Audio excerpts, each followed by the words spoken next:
Vela Mogolas, everybody.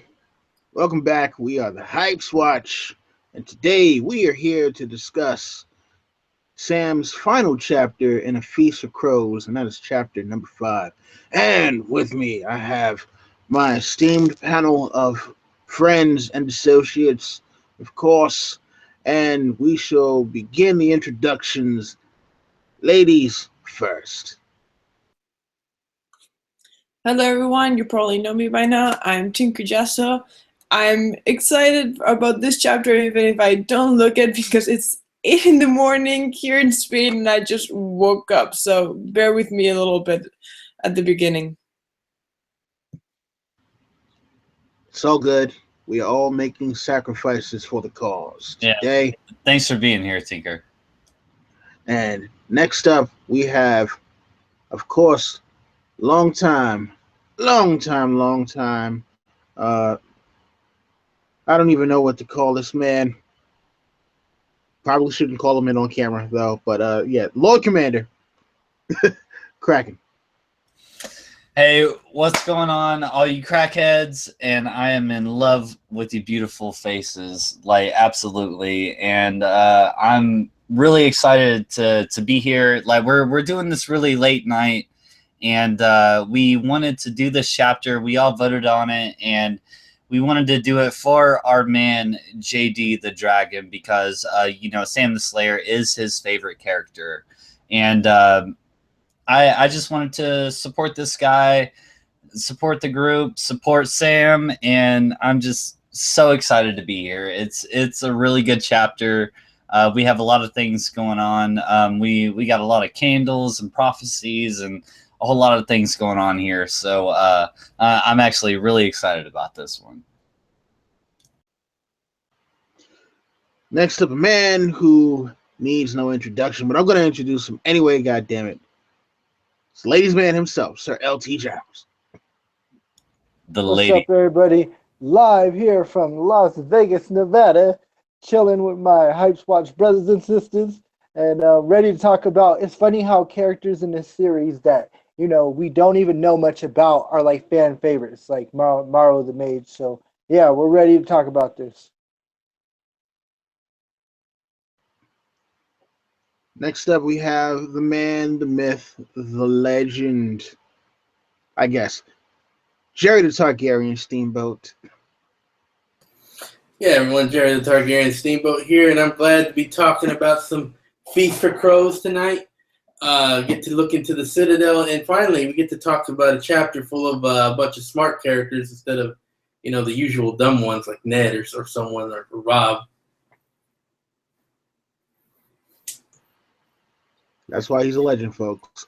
And finally, the one who brought it all together, the guy whose chapter we are doing today. It is my man, my brother from another mother, the rogue himself, JD the Dragon. What's up, everybody? It's been a long time since I've been able to be on with the Hypes Watch and do a chapter breakdown because of conflict in schedules. So I was really stoked that when we voted this chapter in, we were able to make it work to where we could do this late at night. I am a big fan of Sam, so let's get it on and let's move into this chapter. You know what? And Don Willie, I want to give you a big shout out. Don Willie, go ahead, if you will, please introduce yourself, sir, and what you're about. Take it away. Yes, folks, I am Don Willie, a.k.a. Don Raven, a.k.a. the Knight of the Dab. And, yeah, I'm, going to be running the show for tonight. And, of course, I'm going to be back with some treats for you guys. These people on the panel know what I've been working on. I'm about to take you guys into the future in a way that you have never even seen before. But before we get started on the full length of this chapter, there is something that Kraken wanted to start us off with, so Kraken, take it away. Who would be so mad as to raid this close to Oldtown? Zondo pointed at a half-sunken longship in the shallows. The remnants of a banner drooped from her stern, smoke-stained and ragged. The charge was one Sam had never heard before. A red eye and a black pupil, beneath a black iron crown supported by crows. Whose banner is that? Sam asked. Zondo only shrugged. That's all I got.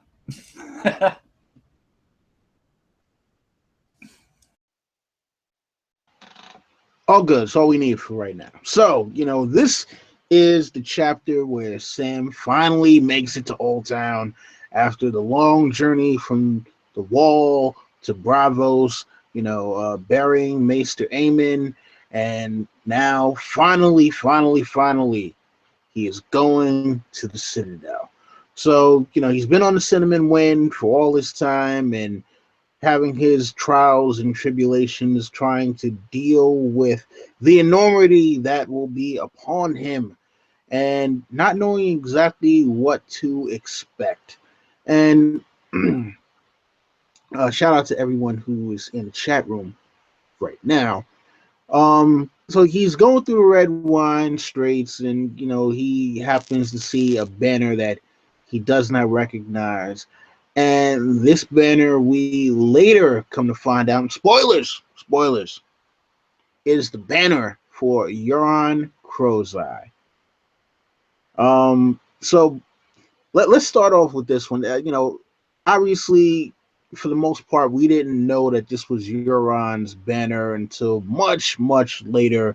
And so, reflecting on this, when you go back and did a reread of this chapter after this information had been revealed, what did you guys think of this? And Kraken, since you're the one who really caught on to this one, I want you to start off. What did you think when you realized that this was Euron's banner, and this is after he's done some really dirty business? Well, Sam has always been a fan favorite, and so it was very jeopardizing to me to put Euron very in close proximity to Sam, because Euron is somebody that literally is to be feared, and we, just like you said, we didn't catch on at the beginning.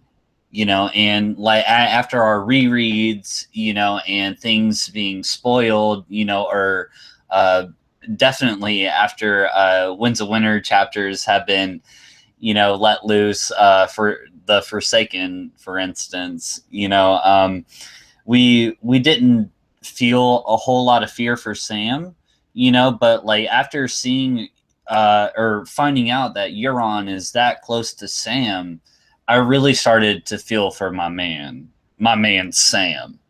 I'm like, oh my God, what if Euron got his hands on Sam? Being the quote unquote Maester of the Wall, Maester of the Night's Watch. What if Euron got his hands on him? What would happen then? And my mind just went wild.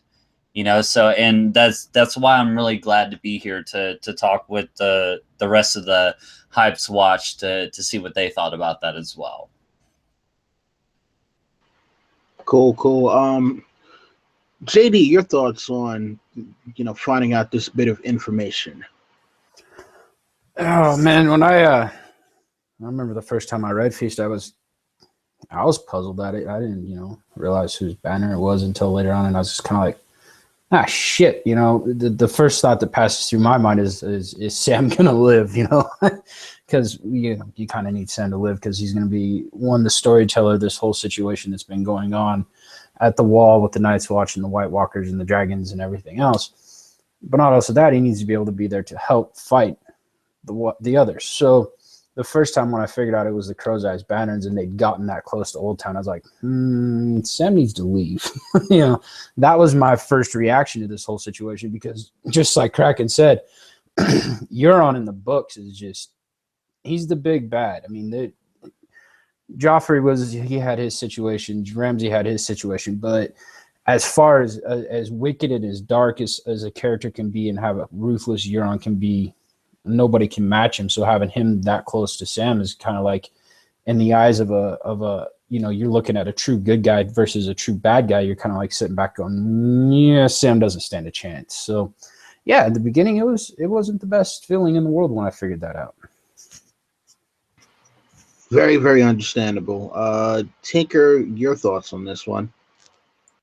My reaction was, son of a bitch, don't you dare touch Sam. I'm not a fan of the Greyjoys. It's well known, but I love Sam, and I hate it when characters that I absolutely hate hurt characters that I absolutely love. I've already expressed those opinions many times about other characters, and I was like, don't you dare get close to Sam. Don't you dare get close to Sam. So for right now, it hasn't happened, but if any moment Euron comes anywhere near Sam, the book that I have in my hand will fly to the other side of the room, and there'll be a lot of cursing, and you'll hear my opinions very loudly. Okay, I feel a rant coming on, but maybe a little bit later. Jerry, your thoughts upon the realization that okay, mine was a little different from y'all because when I read this, Dance wasn't out yet.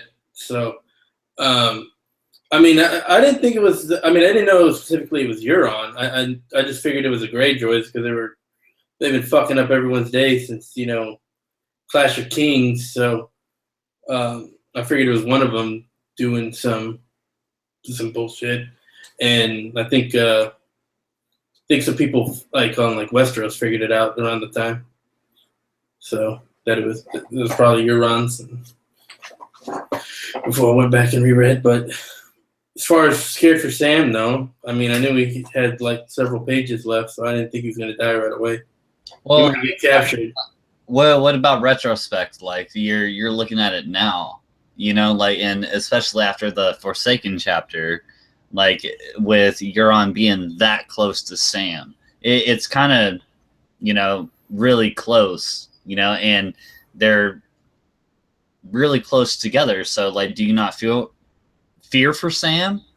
Are you worried about Oldtown? Or let me give it a perspective like this. It's kind of like if you take a video of you walking through the forest and you just you didn't notice anything bad, but then you go back and you look at that video and you see that there was a fucking tiger right next to you the whole time. That would be, I guess a metaphor of what this was like. Yeah.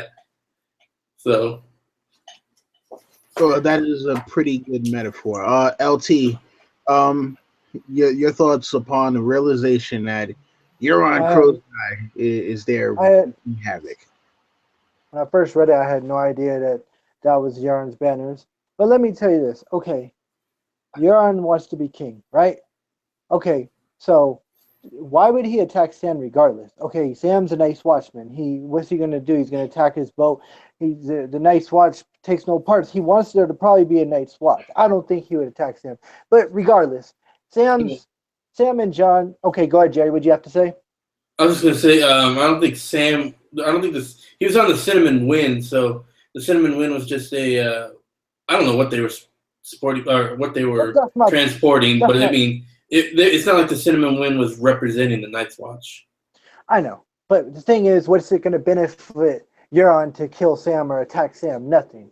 It's not part of his plans, and I just don't see him. Okay, regardless, Sam is safe. Don't worry about Sam. He's fine. He's going to make it to the very end of this series. I don't care, and if he dies, that would be a big shocker. I'm not worried about Sam 1%. I think he's going to be fine. Well, LT, I want to argue that, George said that the character he most compares himself to is Sam, and so JD actually, really evaluating this character, I'm actually in fear for this guy. It's like we have this guy that is the unlikely hero. the unlikely guy to save the day, and we have these reoccurrences of him saving the day over and over again. Like, he is Sam the Slayer, you know. And JD, like, I do want to ask you, what was your kind of outlook on how Sam is going to end overall? Which we'll get into this chapter here in a little bit, but JD, I do want to ask you, like, how do you think Sam is going to wind up? Before JD answers, I wanted to say that when have the Greyjoys ever needed a good reason to kill someone? They just like to fuck up people's day. Yeah, you're right. No, you're 100% right, Jared. Actually, you know, I was sitting here and I've got the Song of Ice and Fire search up, and the one line that always caught me off guard when it came to this chapter is, "These are no mere reavers," meaning this isn't your normal Ironborn. You know, go in there, attack, grab a couple women, and bounce out. You know, these guys are in there to slaughter. They're in there to murder, and it's proven when he's, you know, the bodies are coming and bouncing off the side of the ship when they come up on this wrecked ship. So I mean, you can't help but like tack that on, like with the Forsaken chapter, with thinking about like Euron and what they've been doing. You know, like this is not your average Ironborn anymore. No, this is a whole different monster that he's created with the Ironborn, and you know, in a truth, I hope Victorian gets to cut his fucking head off. But in the end, dude, where do I see Sam? As long as Euron doesn't attack Oldtown and destroy the whole place, which I know he's headed to Oldtown because he wants some information. And there's a lot of information at the Citadel. But if Sam can get in and get out, or whatever ends up happening, I do see him beside Jon Snow, whatever Jon Snow ends up doing, whether he ends up being the King of the North, the King of the Realm, or just the Lord Commander. Sam's going to stand beside him because that's his best friend. That's the one guy that's always had his back. So that's where I see Sam at the end of the story. If you're on, so never mind. Sorry. No, go for it. LT, I'll talk after you. Well, LT. I was gonna say, if Euron somehow did kill Sam, then Jon Snow would cut his fucking head off. Well, I think Jon Snow's going to probably cut his head off regardless. But one thing I could see happening to Sam is JD made a good point. There's information in there, and Euron's trying to get it, and we know who he's trying to get it from is Jack and Hagar. There's a good chance that Sam could end up in the wrong place at the wrong time with those two exchanging information and being like, "What the fuck? Who's this guy? Kill him. I don't care. Kill him." You never know.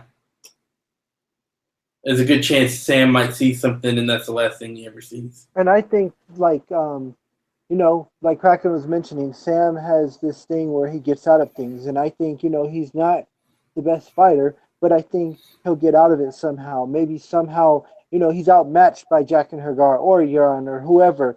And I think he just gets out of it because I think he's got like a guardian angel watching him. No, I mean, like he is Sam the Slayer. Okay, like he will always come out to be Sam the Slayer. Like he is gonna be one of the few guys that we have in this entire story that comes out at the end and wins. He is Sam the Slayer.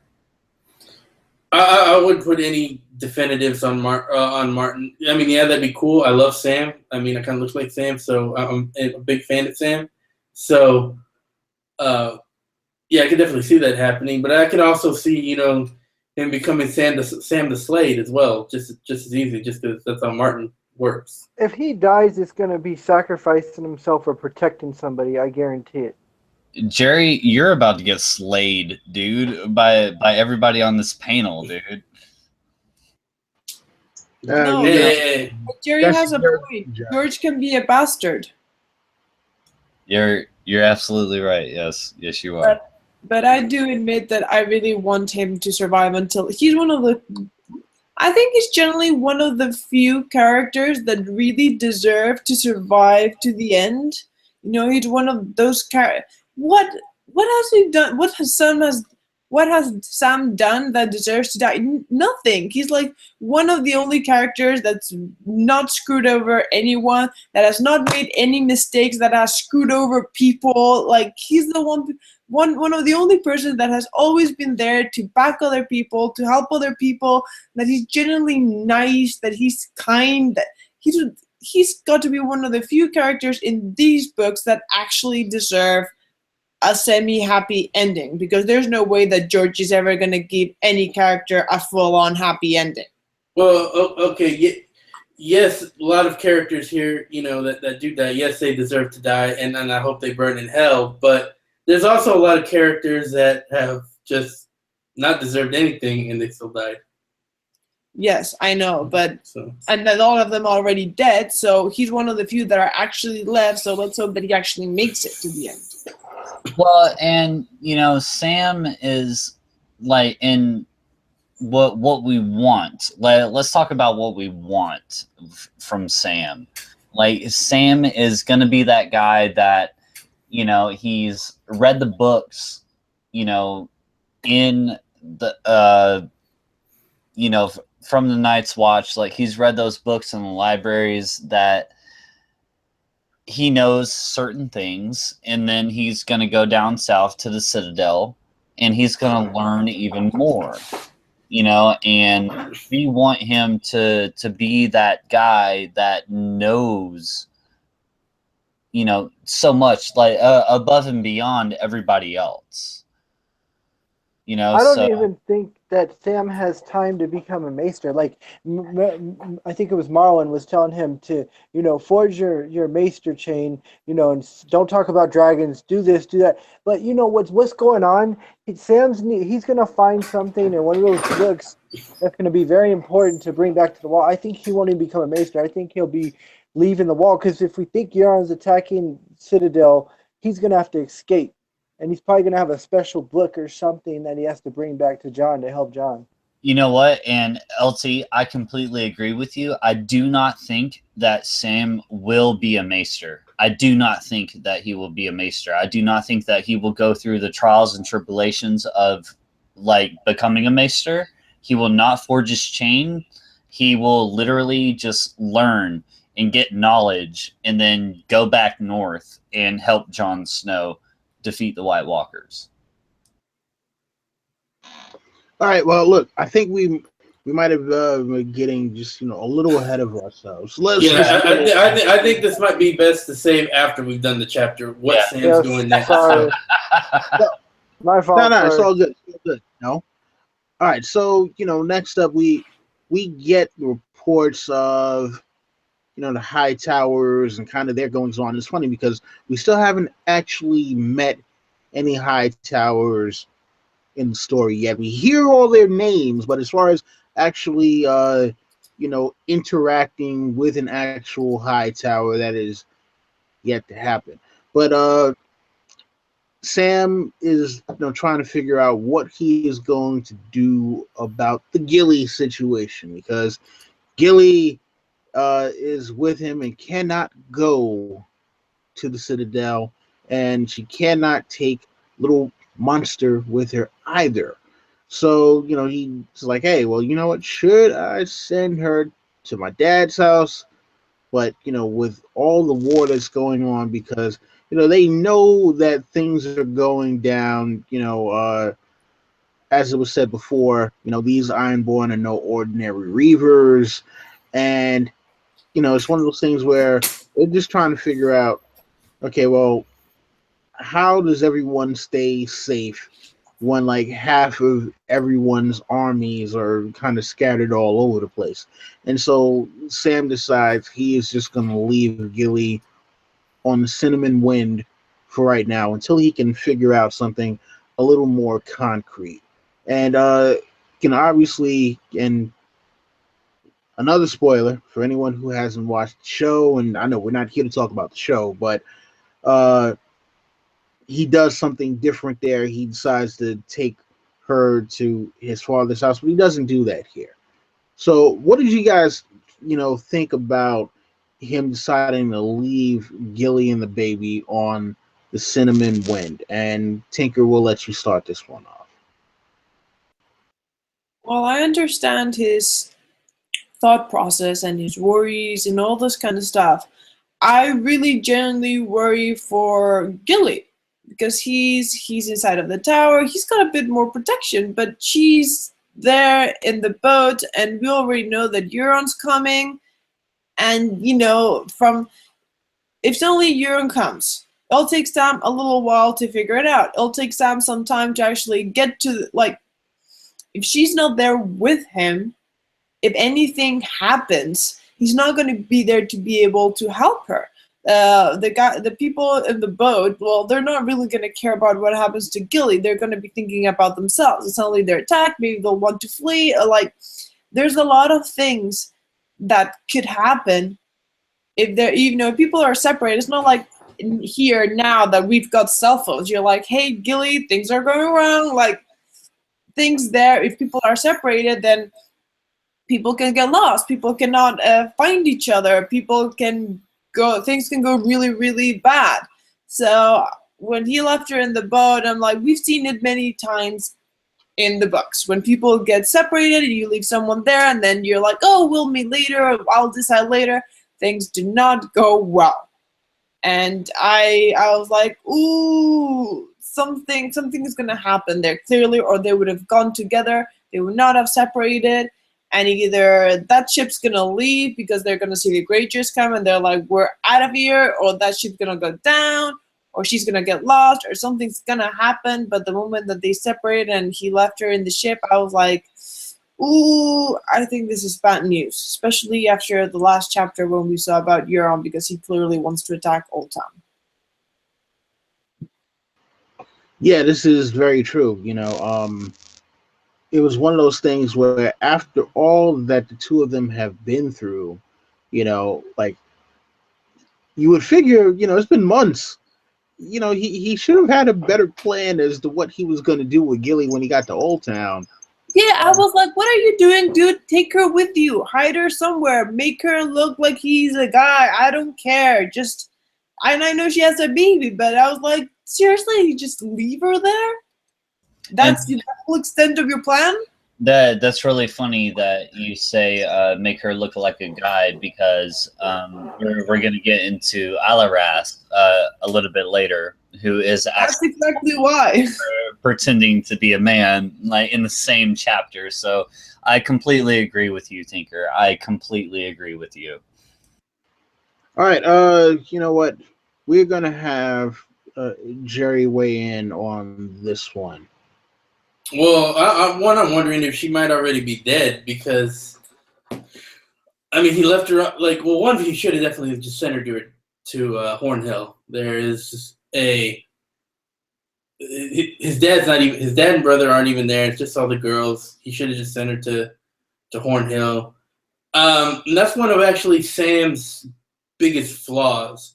Sam is really brilliant, but what holds him back is his indecision and his lack of confidence in making, and he thinks of the right thing to do, but he hesitates. He dwells on it too much and doesn't make the move, So I think that might be a consequence here, because I don't know what happened to Gilly. Maybe she got off the boat, because we know Marwyn took off and it's like, I'm heading on to Cinnamon Wind and I'm busting out of here. So Marwyn's left, and is Gilly on that boat still, or did she jump off, or what?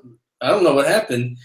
And I'm starting to, we'll get into it later, but I'm starting to think of subscribe to Tony Teflon's little theory about Marwyn disguising himself, and he is actually what's his name, Marco, and we know what happened to the ship then. If that's the case, that ship's no longer around, if that's true.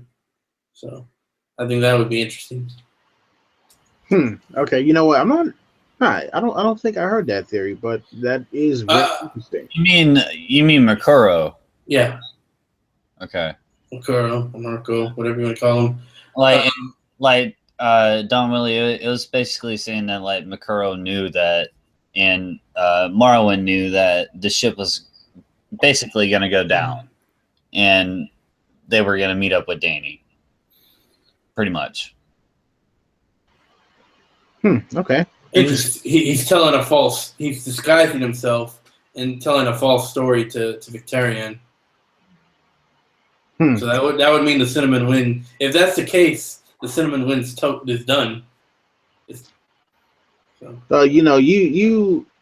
You, Jerry, should be called the Slayer of Dreams. Just opening up with, hey, yeah, I think Gilly might be dead already. So thank you for that one, man. It was Slayer of Hope. There we go. Slayer of Hope. Jerry.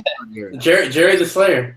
There's one thing that I want to bring to light. I remember about a year ago, we were talking with a YouTuber. His name was DJ Taylor, if anybody remembers him, and like he hasn't done anything in a long time, but I remember he did an excellent video on Maester Aemon after he passed away, and they pickled his body in brine, and so like they literally had his body in a casket pretty much. And there's a chapter where Ser Jorah and Tyrion were talking to what was that lady's name? The lady that was like captain of the ships or whatever.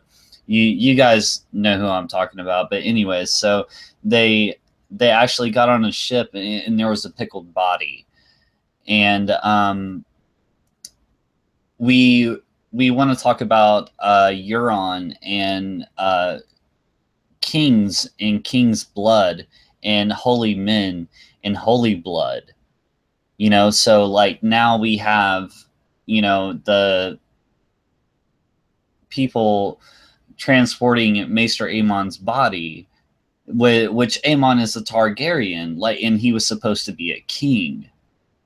So like what is actually going on with his body, and who's transporting what, and where is it? Where is his body? And so with all this Cinnamon Wind talk, it's just my mind runs rampant, like thinking about like Maester Aemon and everything with Sam, and Jorah and Tyrion, and that pickled body in brine. Do you guys know what I'm talking about? It wasn't the Green Grace, but that old woman. What was her name? Don Willie. What was her name? I think it was Perfume Seneschal. Was it? Or something, No. dude. Like I forget that woman's name. Like you guys just literally like brought it to mind. Tinker, do you know what I'm talking about? Sorry, I'm still a bit half asleep and I can't. You should have thrown like a Ned is stupid in your shot, your theory there, Crack, and maybe Tinker would have responded. No, do you guys know what I'm talking about? Like when that Jorah approached that lady and she was like the ship master or whatever. No, the ship, not the ship master, but the ship. Like, and Jorah was trying to navigate whatever, and they were getting the like transportation like under control, and they had a body that was pickled in brine, and like I said, DJ Taylor did a good fucking video on this, and it could be Maester Aemon. So like with all of this talk about like the, ships everywhere going this way and that way, and I just kind of think about Euron needing holy men with holy blood. What if you have a pickled Targaryen corpse? Like what could you do with that kind of blood? No, I remember what you're talking about, but I don't see Sam letting Maester Aemon's body just, end Fall up into and ambiguity. Yeah.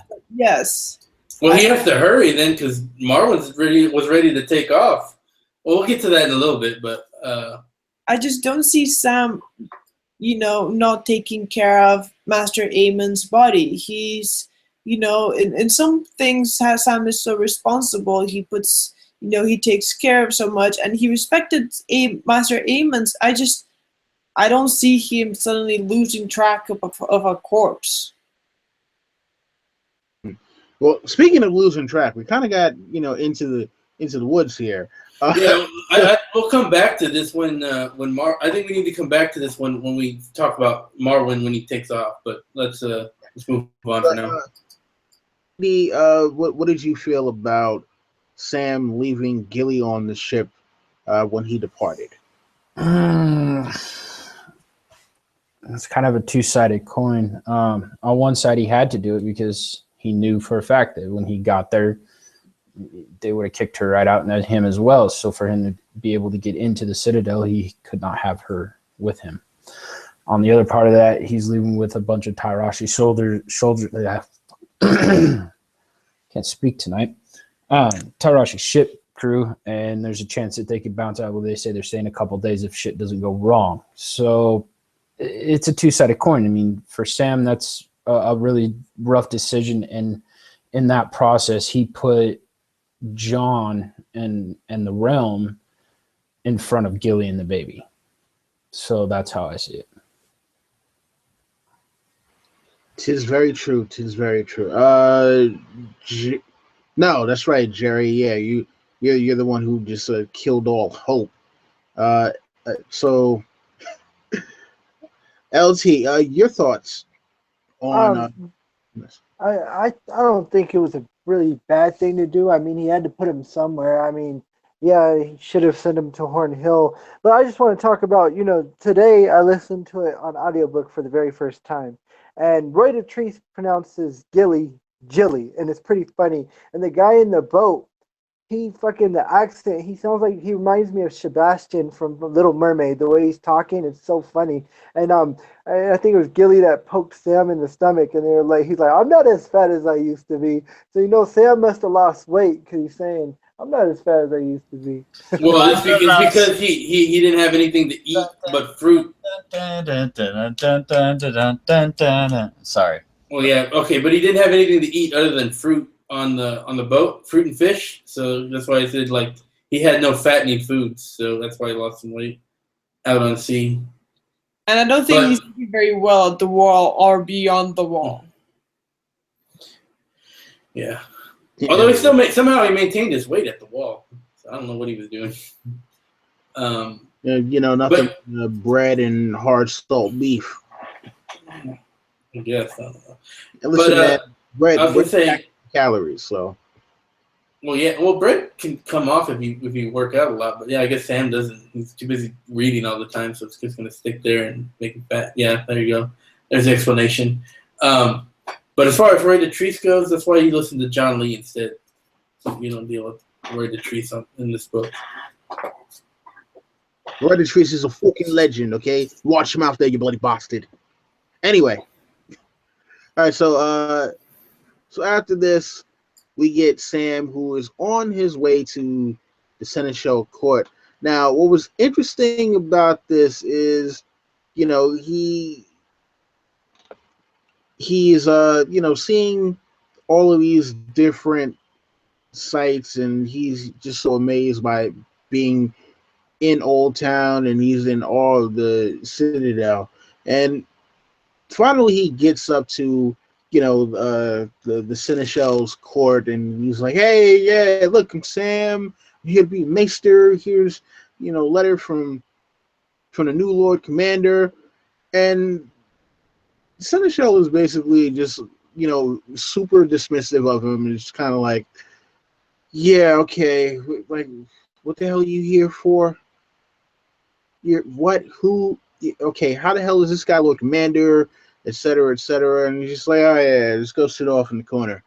And the classic line from Dirty Dancing is, no one puts baby in the corner. But apparently someone can put Sam in the corner very easily and have him wait there. You did not just do a Dirty Dancing reference. Yes, I did. Yeah, okay. All right. So, well, I said FireCon's going to be at the Dirty Dancing place, so might as well use the reference. So, after he's waited there and Sam is, fell asleep and woken back up. I mean, he must have been there for hours, right? And finally, we get a young Alleras, aka for most people, and I guess spoilers as always, Sorella Sand, who was going by Alleras the Sphinx. Alleras comes up to him and is like, hey, look, if you want to get into the court, you basically got to bribe the Seneschal. Like, because he's up there wondering, well, how the hell are all these other people getting by? And it's like, and as he's about to go up there, because we have no confirmation yet, but he stops him and he's, basically telling his entire life story. And then it's like, hey, you know what? Yeah, you know what? Forget about that. Come with me. So what did you think about this interaction? Just in terms of like him going to the Seneschal court, having absolutely no idea what he's doing and how to interact with these people, and the politics of this particular place and how he gets in, and like the fact that no one prepared him how to deal with any of this, and then just basically being scooped up by Alleras to go meet with Marwyn. And we'll start off with JD on this one. Truthfully, I sat here and laughed because you're right. Nobody gave him any heads up, nothing. He's just kind of like, well, I'm here. Here's all the letters from Jon Snow that I'm here to train to be a maester. What do I do? And he's like, go take a seat. Just sit down. A couple days later, he shows up, walks over, and whatever. Go sit down, wait. And then we have, the Sphinx show up, and that was actually a really good introduction with the Sphinx, because you get kind of this know-it-all, but I don't know it all, but I'm going to be a smartass to you kind of way, because I'm sitting here to find you and bring you where you need to go, but I'm going to be a dick and say you need to give this guy a coin and do this and that, and then I'm going to lead you over here. So it was a really good exchange between them. But I cracked up when I heard it for the first time, because it was literally, well, hi, I'm Sam. Here's the letters that I'm here to be a maester. Now, oh, good. Now go sit down. Just go over there and sit down and wait forever. It's cool. So yeah, I laughed my ass off the first time I heard it. No one puts Sammy in a corner. Oh man. You know what? Let's see here. Jerry, the Slayer of Hope. Your thoughts on this first interaction with someone else? Did you call him the Slayer of Hope? Yes. Good God. All right. Okay, well, so this was pretty cool because it kind of like the prologue was kind of like, well, what's going on here? But we finally get a call back to it, and it kind of comes full circle in this book. Because, we see, well, first, does anyone not think that Alleras is Sorella Sand? Does anyone not think that? Are we all in agreement? I mean, I think that's one of the most obvious ones, since Sanders a gravedigger and Alleras. Yeah. So yeah. That's why she's in Oldtown playing her games. Yeah. Yeah, like I mean, we meet her in the prologue, and she's mouthing off to Leo. Well, putting Leo Tyrell in his place when he's mouthing off, and now we see her come here.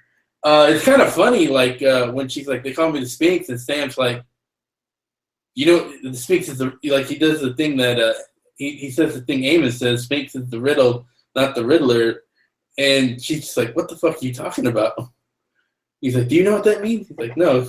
What are you talking about, you crazy son of a bitch? But yeah, like, I don't know. It's pretty cool to see, it's pretty cool to finally see what that character was about, why we met him earlier in the book. And then, Sam just does what Sam does, just kind of goes his own way, doesn't really force anything, ends up telling Sorella everything about what happened. And yeah, I mean, it's typical Sam. That's all I got to say. Typical Sam, and it was cool to have this go full circle and meet Sorella. So. Oh my God, he did not crush our hopes today. Well, what's there to crush? There's nothing other than the stupid thing he said. Sphinx is the riddle, not the Riddler, and she's like, what the fuck are you talking about? All right, LT, you there? Yeah, I'm here. Oh, yeah. It kind of reminded me of the show. It's funny because, this is the first time that I, listened to this chapter since, Sam went to the Citadel on the show. It just reminded me because, I had to sit there in the show too and wait and stuff, except Gilly was there. And yeah, I'm in agreement. It's totally Sorella, but it's like you wonder what her goal, what's her objective, like what's her end game there, maybe to find something too, just like how we think Euron is going to go there to find something. But it's funny, I guarantee you that what she's looking for and what Euron's looking for, Sam's going to end up with that and be out. Sorry to go on to predictions, but that's what I was thinking. All good. Crackhead. The only thing at this point in the chapter that stood out to me was just basically how awkward Sam is, and it's just it falls into like him just trying to figure out what's going on, and us getting that really good look at Sam just being weird, just being different, and him trying to more or less kind of fit into the story, but here real soon, as soon as we go into the next part is when we get into the nitty gritty of what's going on. But with this one right here, Sam's just being Sam at this point, just kind of giving us a little bit of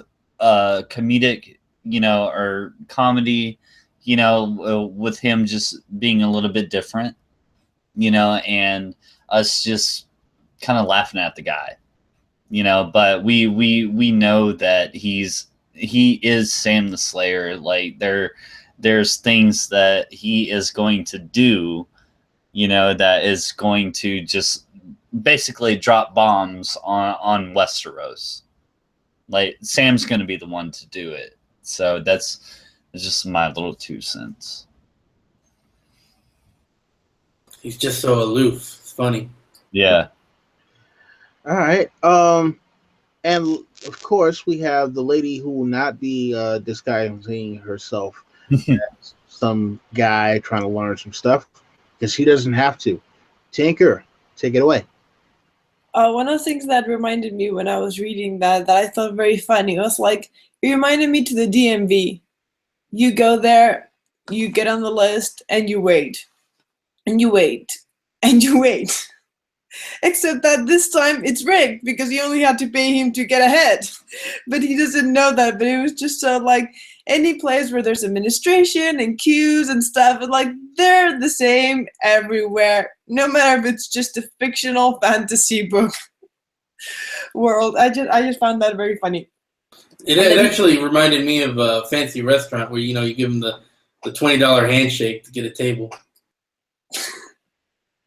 Hey, I'm sure in the DMV that if you give them some money, they'll help you along in the queue as well. Because that does not work out well. I just wanted to weigh in and say if you tried $20 in Vegas is not working, you better tip a lot more. The one thing I did want to say before we moved on is, the one thing that Sam did do is as he's going through his little speech and telling, the Sphinx about everything that's been happening in Westeros, he did not reveal Bran. He kept that actually secret. So there are parts of Sam where like, yeah, he was awkward and he kind of just blurted everything out, but there were certain points that he's like, yeah, I'm not going to tell you this because I don't know exactly who you are. Because he's loyal. These But he points keeps need his to stay word. quiet. Yeah, exactly. Well, He's Yeah, he keeps his word. He promised not to say about Bran, so he kept his promise and didn't Yep. say so. And I want to see more of the Sphinx because, as you said, I'm absolutely convinced that she's Cirilla. I think that's how it's pronounced. And even the description, how the tooth. They mentioned the big black eyes and the widow's peak, which is exactly the widow's peak is how it's, they said about Oberyn, also Nymeria, the half Dornish. They say too many details with things that are very similar to Oberyn for it not to be her. well, And she's the one that is missing. And Yeah, it's her. It's her. We ain't got to worry about it. It's her. yeah, they were saying that, especially when Prince Doran was saying that Alleras or Solera was up in I see a cat in the background. up in Oldtown playing her games, and so like she has Oberyn's features, and all of that. So we also have Doran confirming that she's up there playing her games, like that's, and her being so swift with the bow. We also know that all the sand snakes are keen to different weapons, so it's a sure thing. It's definitely a sure thing. That is definitely Solara or Alleras, whatever you want to call it. Don Willie, we gonna talk about the Godswood, or is that coming up? Yeah, I was just about to bring that up. Finkel is Ihorn. Ihorn is Finkel. Cirilla is Alleras. Alleras is Cirilla. Oh my God! I know it's Finkel. Oh my god. So yeah.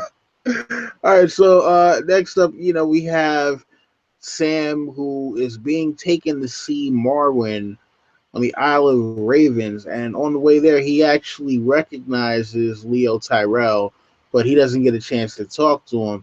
But the Isle of Ravens, so that one was, pretty interesting because you just got this kind of deadish weirwood tree there, and instead of having leaves, there's a ton of ravens on there, and they're all kind of watching Sam as he's walking by or whatever, and he's kind of looking at it like, oh wow, this is strange. So does anyone want to comment on this whole sequence of events and just that tree and what they think it might mean with that weirwood being there and all those tons of ravens? So Kraken, you raised your hand, so I guess you were up first.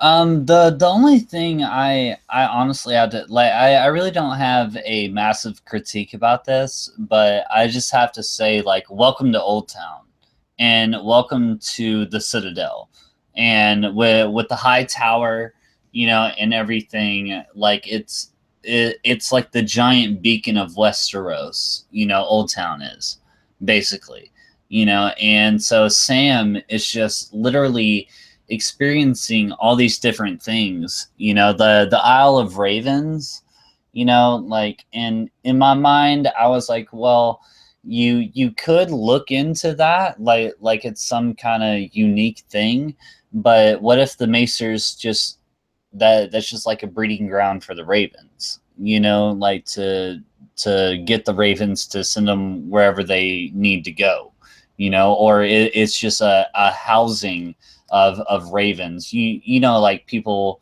have housing of pigeons, like up north, and stuff, like on rooftops, so you could look into it, but then again, you really can't, at the same time, but other than that, I really don't have anything. So. He's lucky, or he's good. He should be glad he didn't say anything about Bran to Cirilla, because Bran and Bloodraven are watching.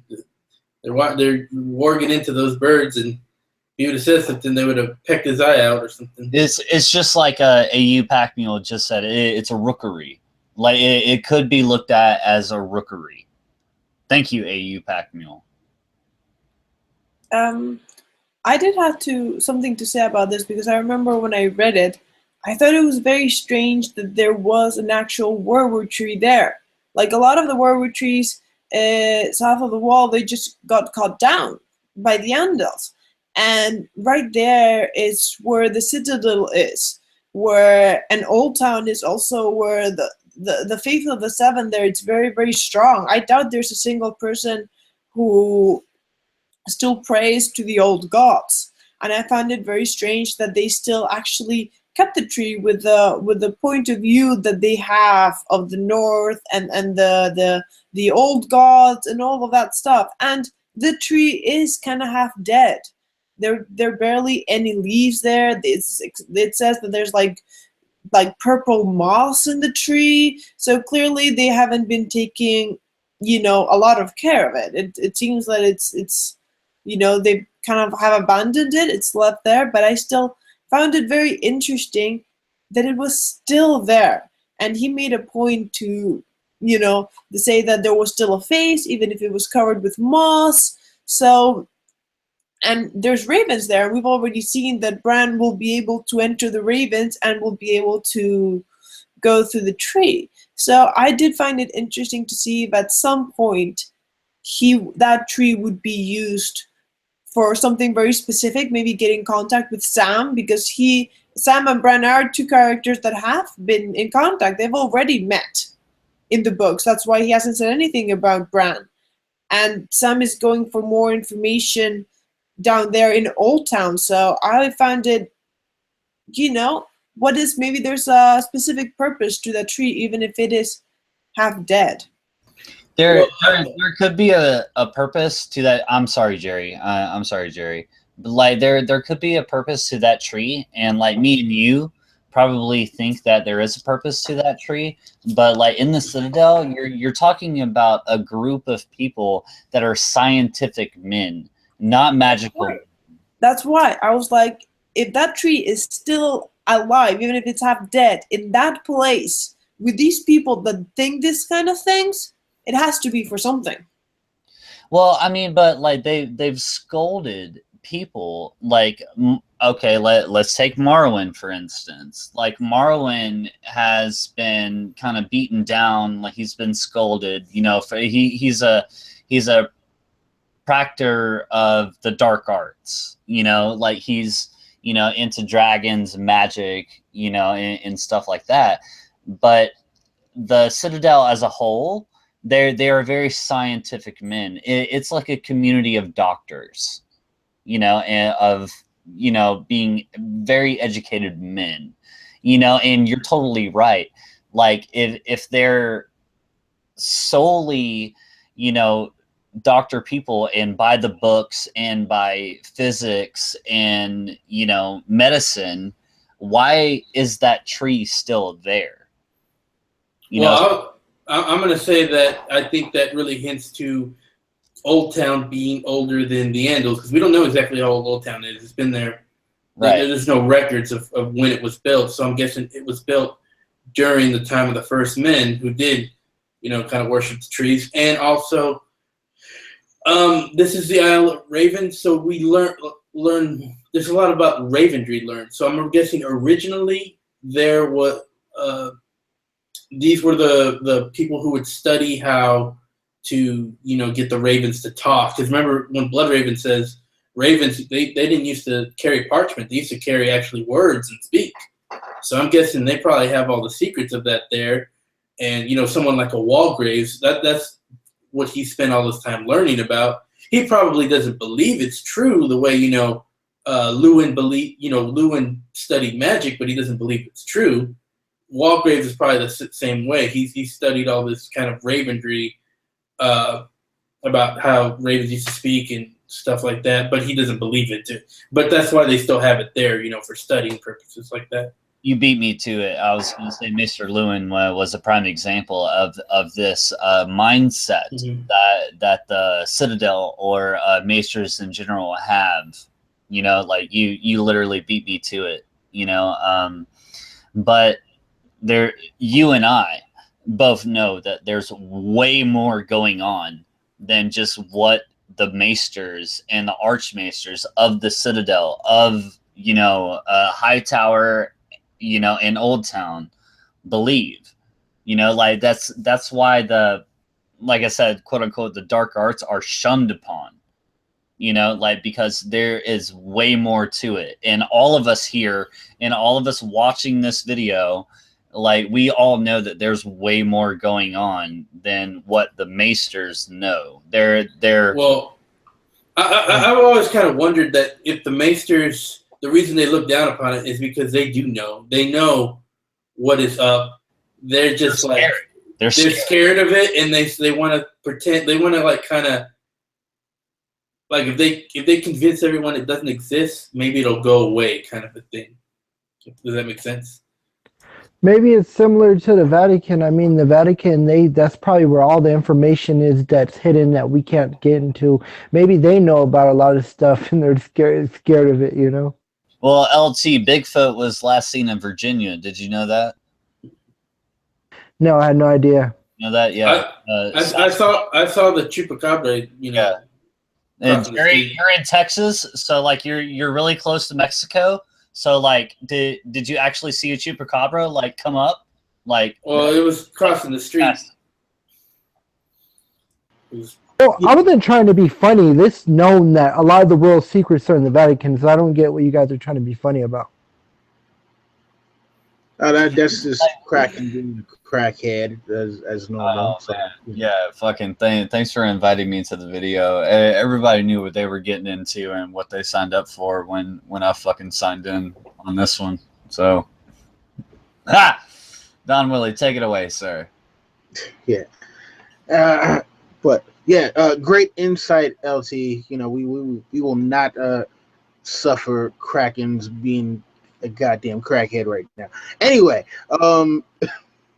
any more thoughts on the werewood on the Isle of Ravens? I mean, you guys basically put it out. I was just trying to say, okay, when you like find out later, about Bloodraven and how you go back and you start reading the series, you see how many possibilities where he could be. And yeah, definitely. It said that the birds were kind of fighting. The white ones and the black ones were kind of doing something. I can't remember exactly what the quote was, but they said they were doing something. And I don't know, it was just something. They say they fight. That's why they have to put them in separate quarters.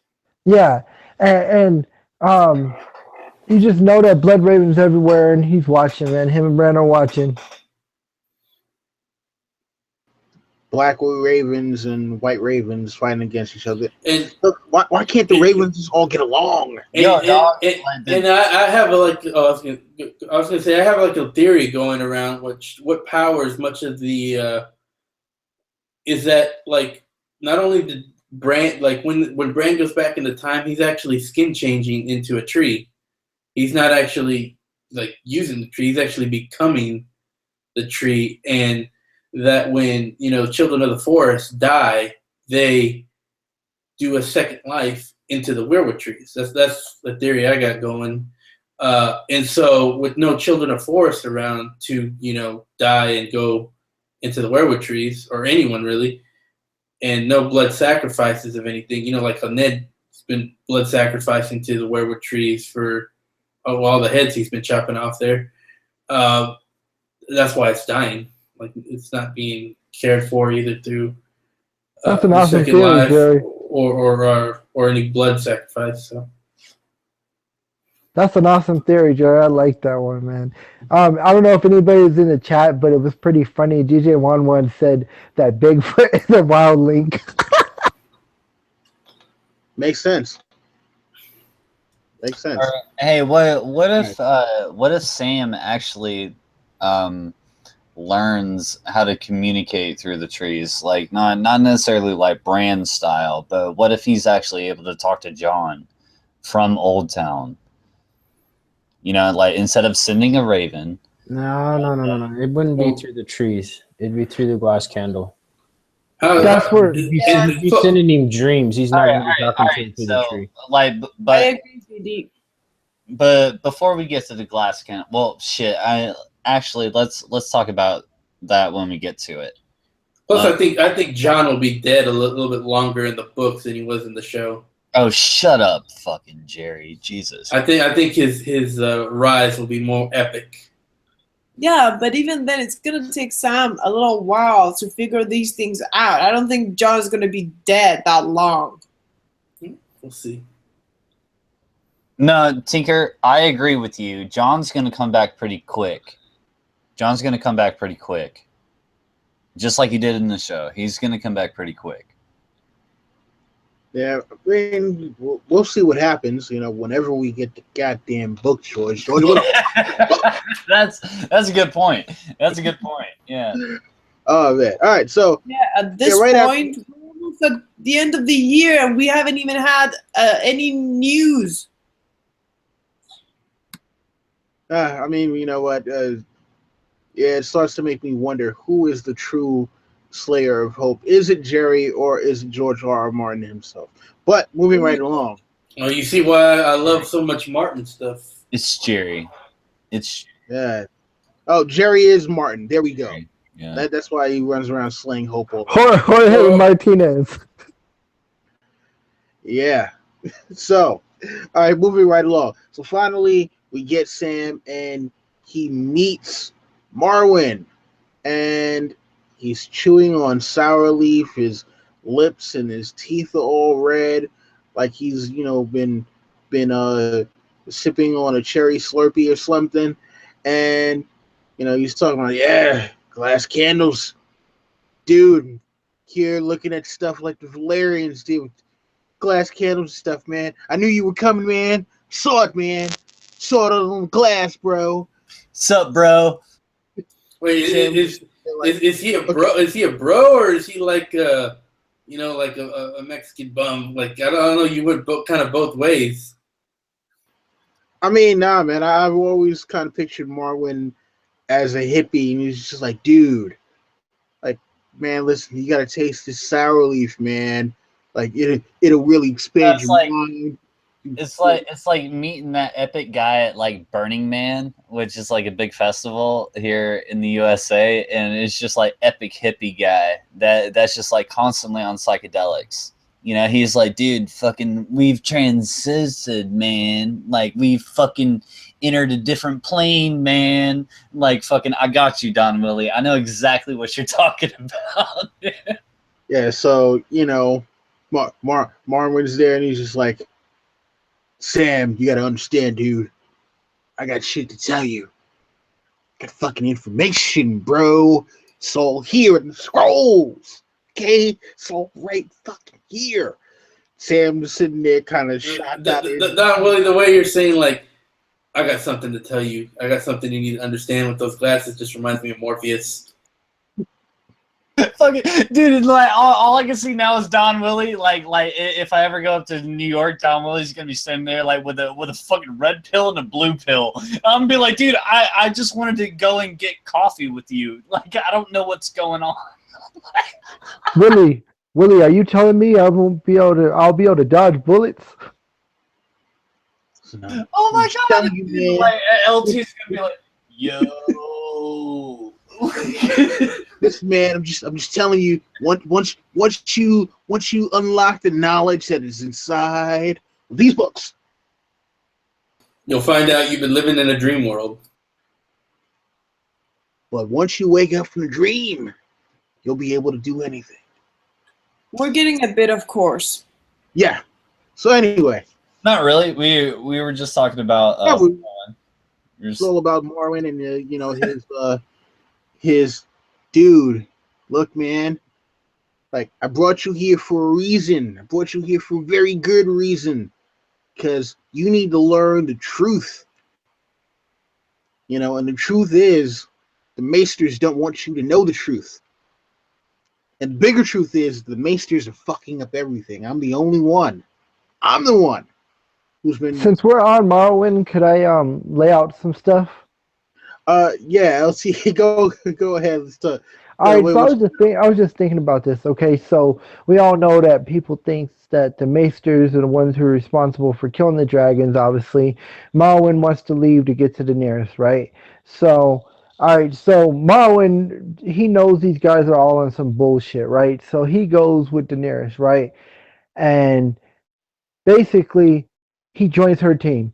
And eventually, you know, when she comes down there, he's on her team, so she gets rid of all of them, and he makes a lot of changes. But oh, not only that, right? So he tells Sam about the glass candles, right? So basically, when he's with Daenerys, he calls Sam through the gas candle, and like he's like how in Matrix how Neo sorry how Morpheus was guiding Neo out of that place, right? So like basically Marwyn guides Sam, and that's how he escapes and gets away from Euron or whoever's after him through the gas candle. It could work, man. It could work. Well, yeah? I mean, like it all could be like physically or like the projections of people, and that could still be applied to what you just said. You know, like they literally don't have to go anywhere.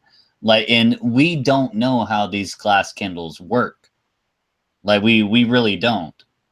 You know, I remember a long time ago, somebody said that they're basically like cell phones. You know, like, hey, Don Willie, hey, do you see what fucking LT said earlier? You know, like that's how glass candles are working right now. You know, like, and we also need to think about like when Daenerys saw Quaithe like enter her room, that was through a glass candle. You know, and she said the glass candles are lit. You know, so like what the fuck does that mean? Like what does that mean? You know, like we don't know. I mean, well, it's really interesting because if you remember, if you remember in the prologue, there was the whole thing about they send every acolyte and have them, like, if they want to study the higher mysteries specifically, then they have to go into the room with a glass candle and spend the night there and see if they can get the glass candle to light, right? And it's like the next day, once they figured out the glass candle does not do anything, then they bring them out and it's just like, all right, do you understand that legends are just fucking legends? Go ahead, read whatever you're going to read about this, but don't actually take it to heart. You can learn about it, you can study it all you want to, but just like that glass candle isn't doing shit, none of the stuff that's in these books that are all fantastical actually means anything. It's just some shit that people wrote down, and we just keep it here because it's like, fuck it, it's something to do. um so yeah, Marwyn though is a pretty interesting character, and just does anyone have any thoughts on just the like the initial meeting, like Sam meeting Marwyn and kind of getting the lay of who he actually is? Tinker, you got something? I do. It's just when I was reading this, especially the second time around or third, once you reread it, something reminded me a lot to the meeting between Davos and Melisandre. She was like, I saw you through the flames. And he is like, I saw you through the flames. It's exactly, he knew that he was coming because he'd seen it in the flames the same way that Melisandre had seen it. And then he says, all Valyrian magic was based in fire and blood. And it reminded me so much about the Melisandre and the magic of the Red Priest, because it's also all about fire and blood, which so many things seem to be around it. And it's always so interesting when you read these books and you reread them a second and third time. There's a lot of similarities between things that you'd never seen before. And you're like, what really connects all of this, because now the Red Priests are obviously, they want to go to Dany, and they think Dany is the the Azor Ahai or the one of the prophecy, but you know, the Red Priest didn't come from Valyria, at least not that we know of, but we do have an idea that Valyria had three other different gods. That's what some of the dragons of Aegon were named of. But so they didn't have the Red Priest, but they seem to have a lot of similarities between them. And I also love what he says about prophecies. Prophecy will bite your prick off every time. There's a lot about the freaking prophecies, but they're always so freaking vague that you never know. You know, like, we're still not sure who Azor Ahai is. You know, there's 3 possible candidates, and no one in the fandom can agree for certain which one of the 3 is. We still don't know. We don't know if we even know. Maybe he's just screwing with us, and the prophecy's not even real, and he's just been making us go freaking crazy. So I love it how he's, at the same time, he believes in magic and all those kind of stuff, but at the same time manages to keep like a rational, you know, process, like a rational head. He's like, okay, yes, it's prophecy, and it kind of is, but at the same time, you know, manages to not lose his head and say, okay, but prophecy, if you get so much in the theoretical, can, you know, fuck your head and you can just completely lose track. You know, there's magic, and, you know, but at the same time does not let himself go completely crazy with it. So I found his meaning very interesting, because it reminded me to Melisandre in the way that, you know, he saw him coming, believes in magic, know that there's much more with it, but doesn't let himself be completely crazed by it, in the sense that, like, yeah, Dany could be, you know, the one in the prophecy, but yeah, you know, you cannot trust 100% prophecy, so you'll never know. If you kind of go crazy into it, you can get screwed over if you're not able to see things, you know, also rationally. So I found him very interesting. I actually really want to see a lot more of it. All right, so Tinker, you said that Marwyn has a lot of connections to Valyria, right? Yes, he mentions it. He has a staff, doesn't he? Yeah, You mean he has a rod that shows that he's an Archmaester, because when you're an Archmaester, you Made out of what? And what is Marwyn's staff made out of? Well, Valyrian steel, because that's what stands for magic. Right. So like say if you were the Archmaester of math, you'd get a gold rod. He also has a ring made out of Valyrian steel. He also has a mask made out of Valyrian steel. He's a magic. That's why they call him the mage. Tinker, I'm just backing you up. Like I'm just literally like backing you up right now. Like, and you're totally right. I was thinking about something here real quick, and when Tinker mentioned, you know, how he said, like, when, you know, about the prophecy will bite your prick off. What if this is foreshadowing that prophecy isn't true? Like she said, it might not be true. None of the prophecies, maybe they're all false. I don't see why you gotta focus on biting people's pricks off, dude. Like, that's, I just like how he explained it. He goes, "Yep, feels good. Yep, great." All of a sudden, she clamps down, bite your prick. I'm like, "Ow!" But there's a lot of truth to that. I mean, that's exactly how it is when it comes to these prophecies. I mean, part of it could be true, a lot of it could be completely false. So, I mean, the Azor Ahai, the last hero prophecies could be a little bit of truth with a bunch of bullshit mixed in the middle of it, because people want to believe that this is possible, especially with the forces that they're about to face. So, you know, yeah, I can see having a last hero or Azor Ahai. At the same time, who's to say it's anybody we even think it is? What if they all die off before it even starts, or they all die off in the middle of the battle? I mean, there's a possibility of a lot of different angles that George can do with this, and the one thing that George is great at doing is, like Don Willie's cue, he's the slayer of fucking hope and crasher of dreams. So it's a situation where that could be a huge foreshadowing, like LT said. You know, yeah, and that's very true about George just fucking cutting it off. I do want to bring to everybody's attention, we are at the 1.5-hour mark. Okay. So I don't want to be the hope and slayer of dreams here, but we do need to progress. Well, one question I want to ask everyone. Well, the first I want to say to Throne Vows that the Butch Davis is definitely not Azor Ahai, or else he would know how to. He wouldn't be protecting players from being raped or protecting players from raping women the way he does. But what does anyone think that Marwyn might not be legit? Like Don Woolley said that he thinks of him as like a hippie.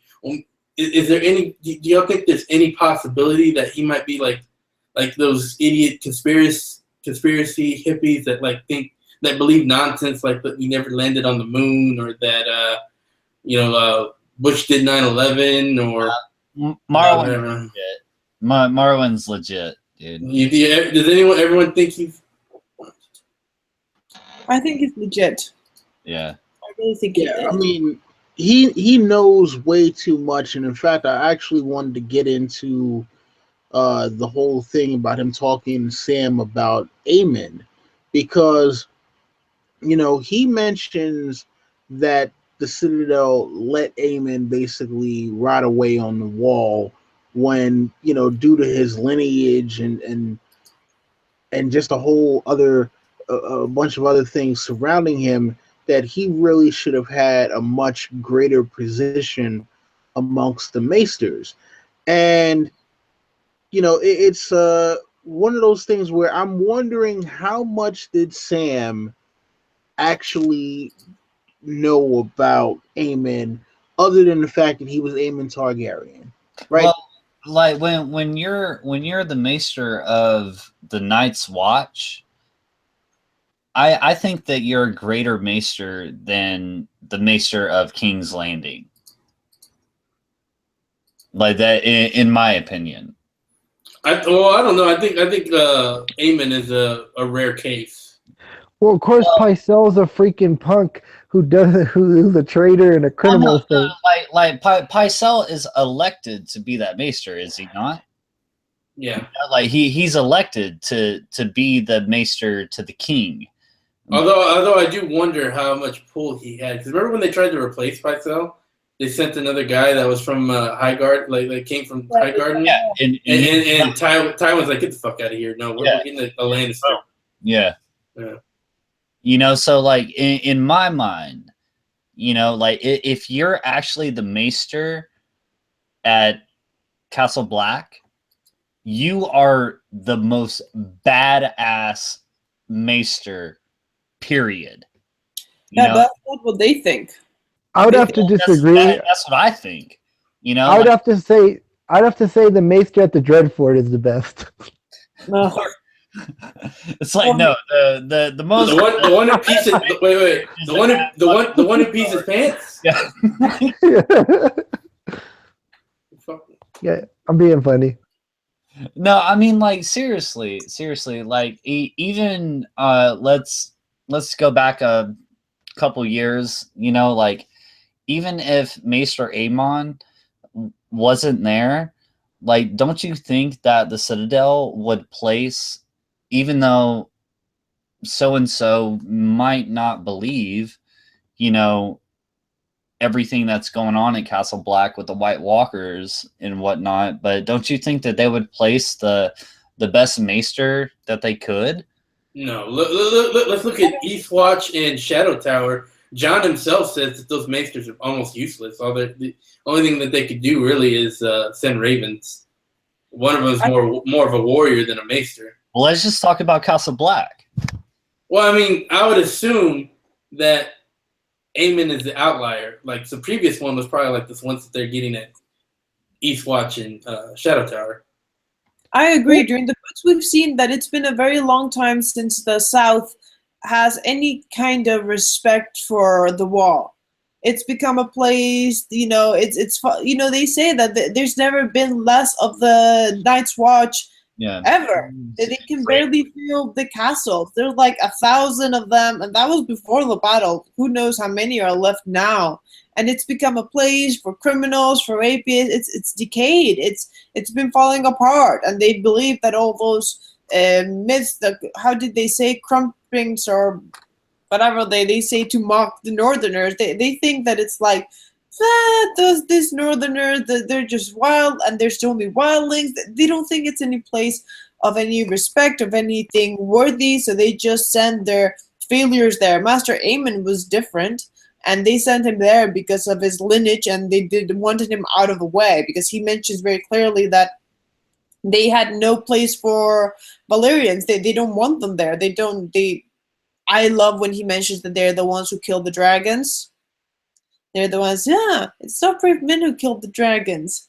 I found that very interesting. I hope we get to know more about that. But it's very clear that they just wanted to get rid of him. He's 102. The things that he's seen, how wise he was. He really should have been by then back there in Oldtown, because he was in no stage to keep working for the Night's Watch. He was old and blind. He was there freezing his ass off. They should have sent someone else, but they just wanted to get rid of him, and they wanted him to die, and they didn't want to send anyone worthy up in the wall, because they don't think they would think that it was a waste of talent to send him to the wall.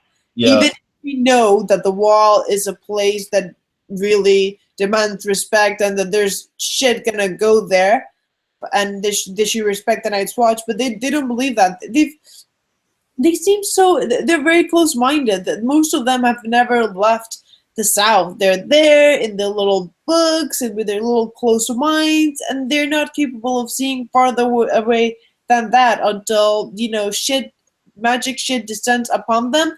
They will refuse to believe it. And hey, I got to back you up, like, with him being so old, like, one of the best actors that we had in this entire series was the actor that played Maester Aemon. Like, with his mannerisms and him being blind, and just running around and talking to Jon Snow and Sam, and just his presence.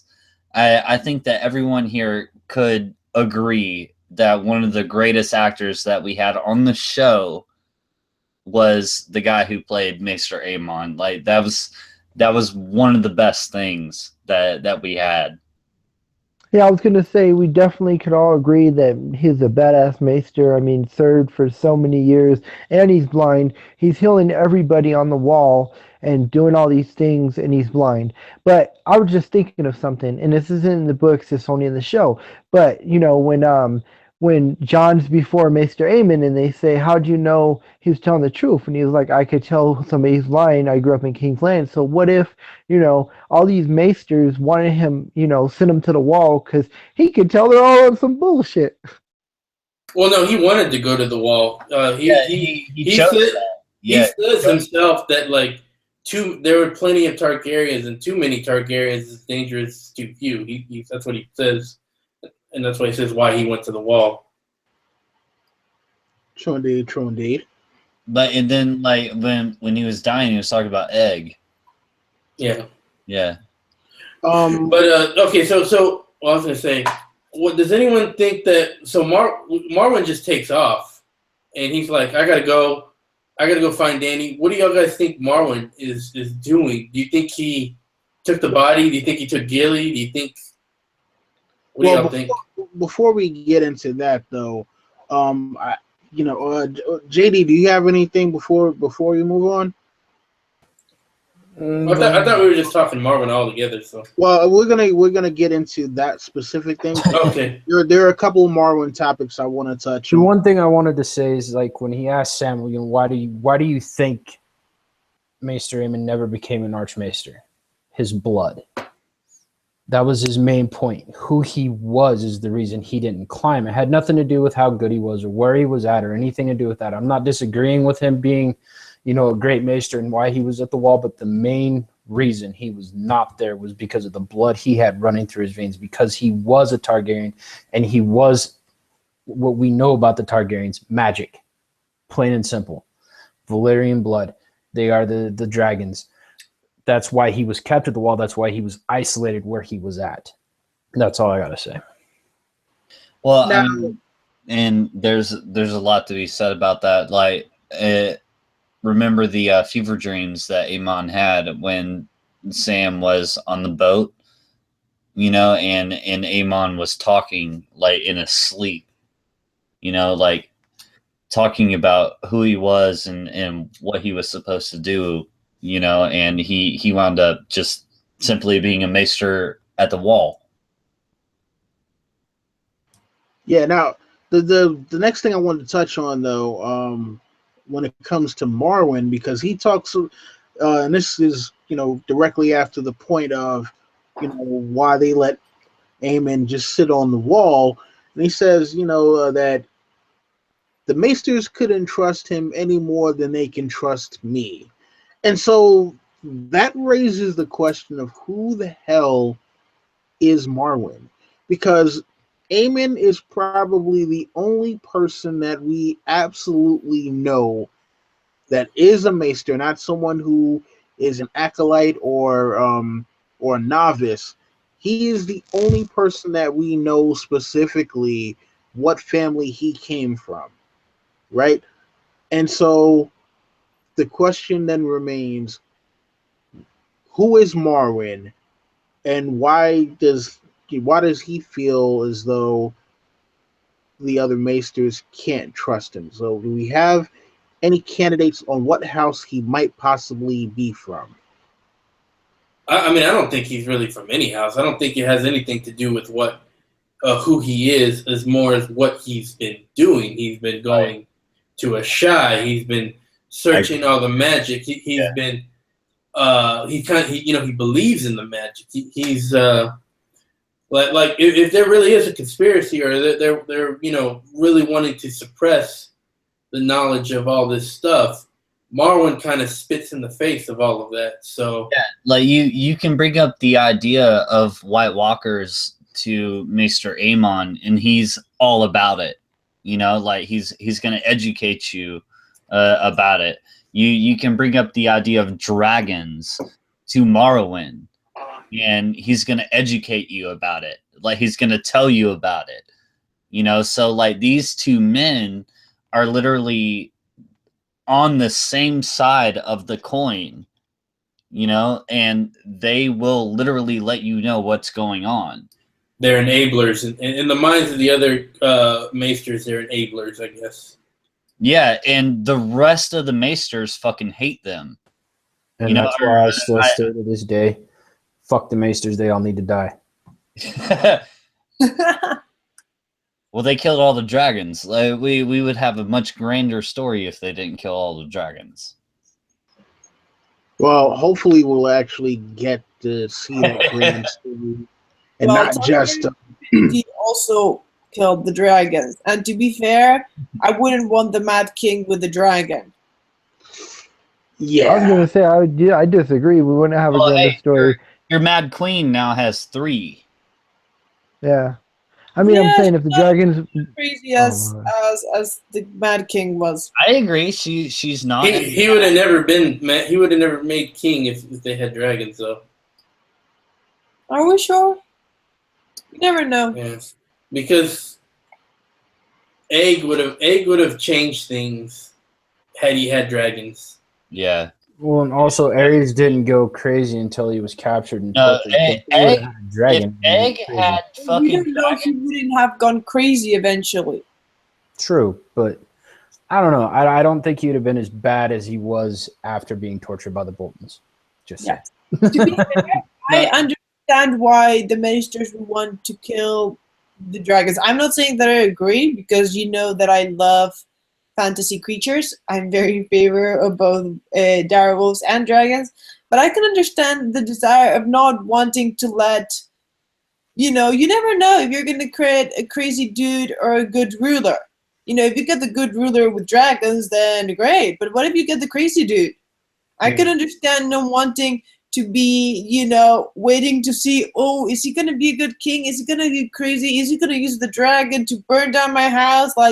I can understand not wanting to be slaves to whether you have a good king or a bad king if he's going to go batshit crazy on you with a weapon of mass destruction. I would be more concerned about Arya Brightflame with the dragon than anyone else.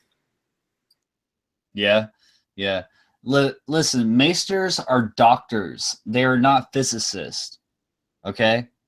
Like they're doctors. That's all they are.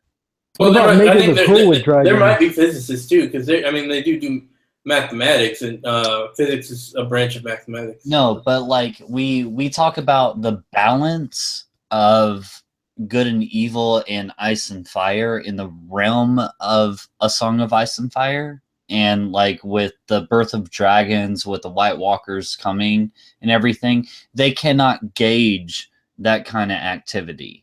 They can't. Okay? They don't even believe in it.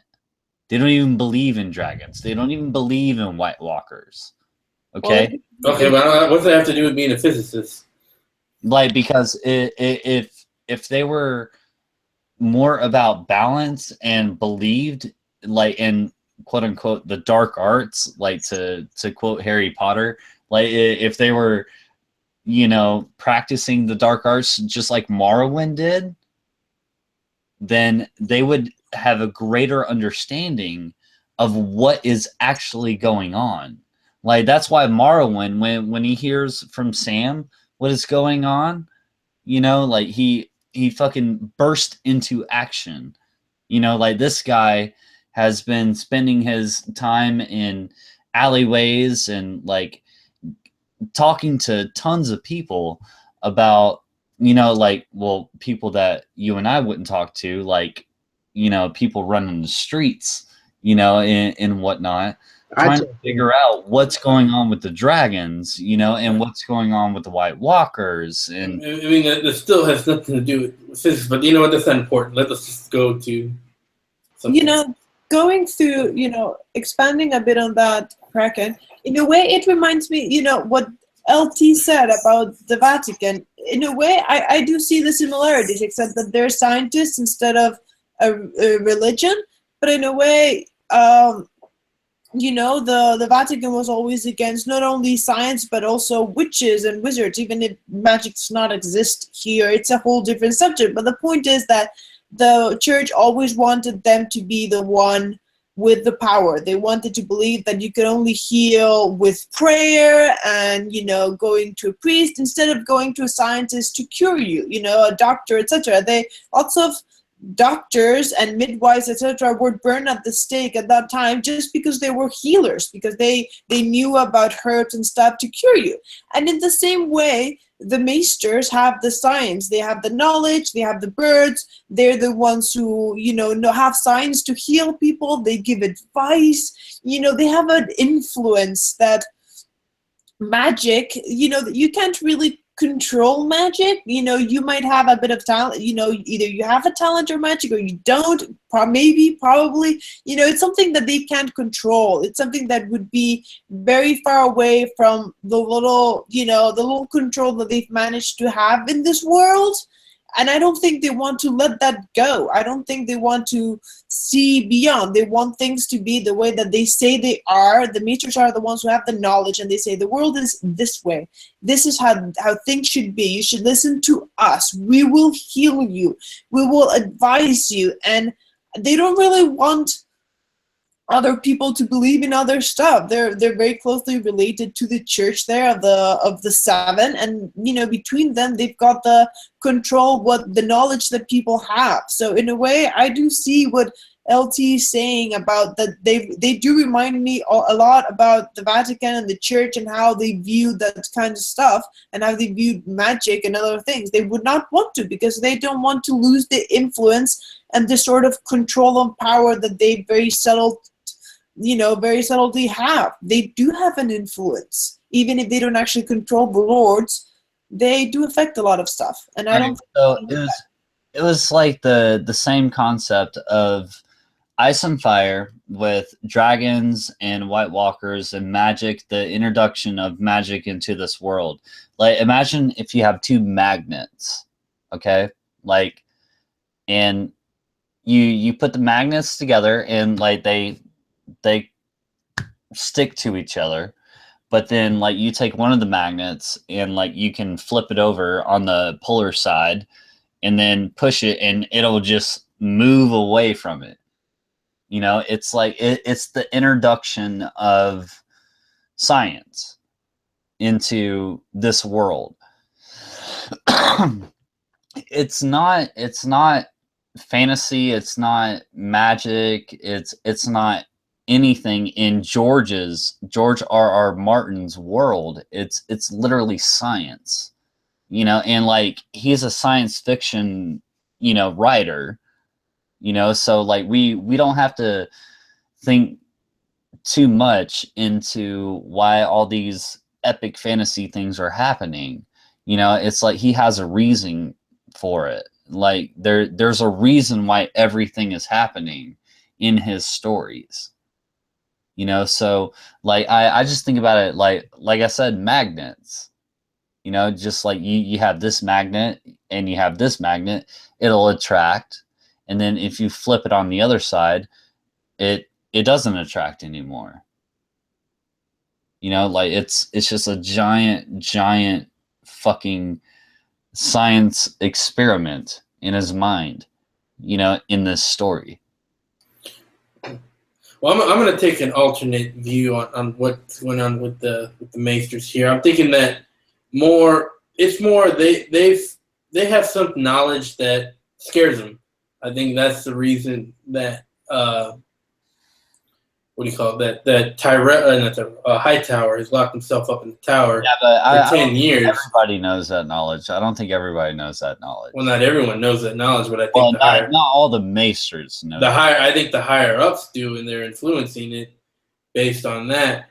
And I think whatever it is, it's something that just makes them uncomfortable. It's probably the same thing that Bran saw when he looked into the heart of winter, and it made him cry.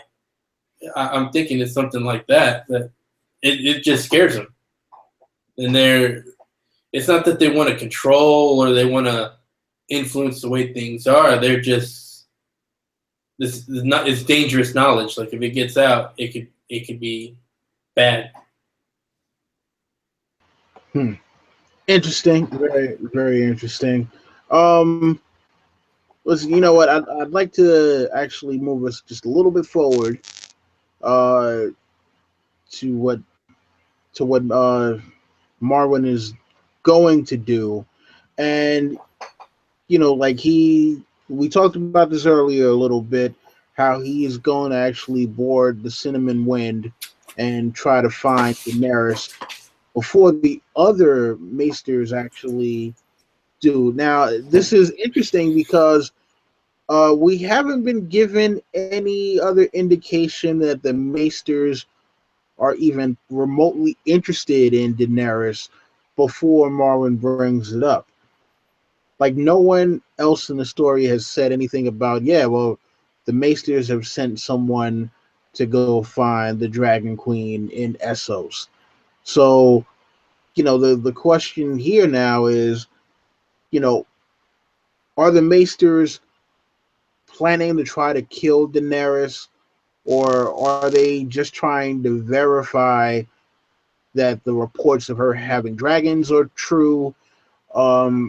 You know, what is the ultimate goal of the Maesters here that he really feels like he needs to get there before they do? But I guess Kraken, you got something that you need to do real quick? Yeah, I do have to go, guys. It's almost 4 o'clock in the morning over here. I just want to say, like, thanks to everybody in the chat room, and everybody, thanks for coming on and doing this. This was a good chapter. I'm so sorry I couldn't stick it out to the end, but I do have to bounce out of here. JD. Well, it's great having you as always. JD, I love you. All right. Love you. Good to know. Give me a hug. You're creeping me out. Bye, Kraken. Peace out, Kraken. Bye, everybody. Bye, Crackhead. Hey, Later, Kraken. All right, so that was Kraken, everyone. Yeah, so does anyone have any thoughts on what the Maesters are actually, like, what their plan is and why Marwyn feels like he needs to make sure that he gets to Daenerys before. Does he actually say that the Maesters are going after Daenerys? He says he needs to get there first, but I don't remember him saying who he needs to beat. Yeah, he says he needs to beat the gray sheep. The gray sheep there,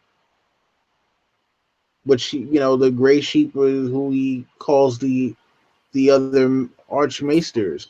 Okay. Okay. So if I'm catching this right, and we know who Marwyn is and how he acts, and he enjoys the magical parts of this world, he's probably wanting to beat them there so he can, help Daenerys instead of like on the opposite end with the Maesters probably wanting to stop Daenerys.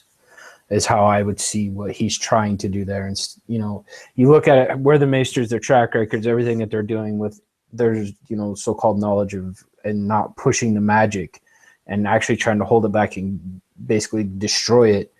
Him, on the other hand, wanting to keep it going forward in his teachings and where he's been and what he's seen. I see him trying to protect her and keep the other Maesters at bay. That way she can help, because he does know the story of what's coming and the White Walkers and everything that's going to be involved. So he's probably going, well, in my head, I need to go help her and keep these other dumbasses at bay, or we're all screwed.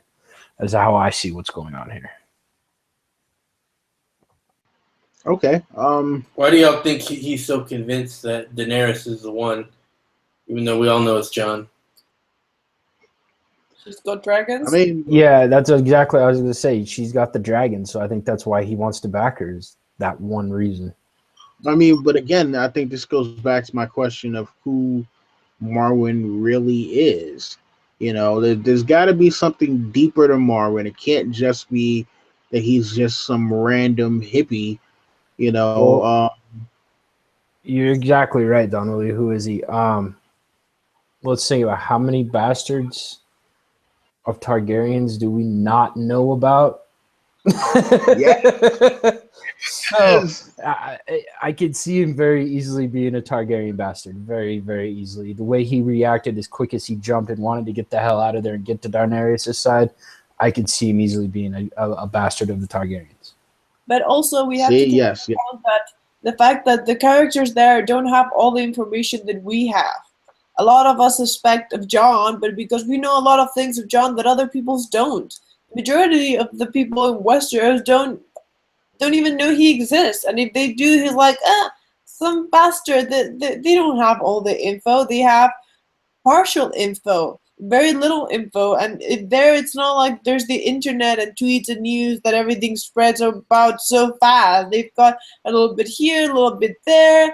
And he just got the news that a Targaryen suddenly out of nowhere just suddenly made dragons be born, and you're like, oh well, that is kind of a big clue. And if they don't know anything else, like about Jon or about any, you'd be like, well, that makes sense for the prophecy. Well, I would argue that they may not have the internet, but Marwyn actually has the closest thing to the internet in a glass candle. Yeah, but he cannot be looking all the time, 24 hours a day. Well, that's what he's got his people there for, Sorella and Leo. No, but you don't know if they're actually looking at the time, and they cannot look at every single place. And maybe he doesn't even think about looking at Jon.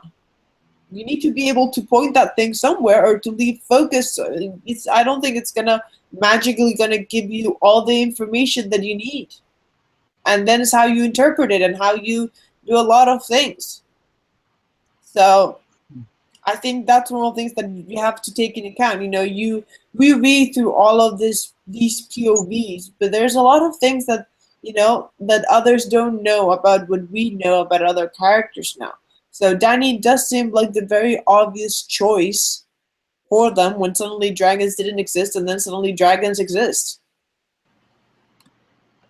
Yeah. LT, you got any thoughts on this one? Please tell me LT's still here. Fingers crossed. No, I'm here. My bad. Okay. Go for it, LT. No, I like did space out. Can somebody refresh me? Sorry. We're talking about, just Marwyn trying to beat the Maesters to No, Daenerys. yeah, definitely. But see, and this is the thing too. What we gotta worry about.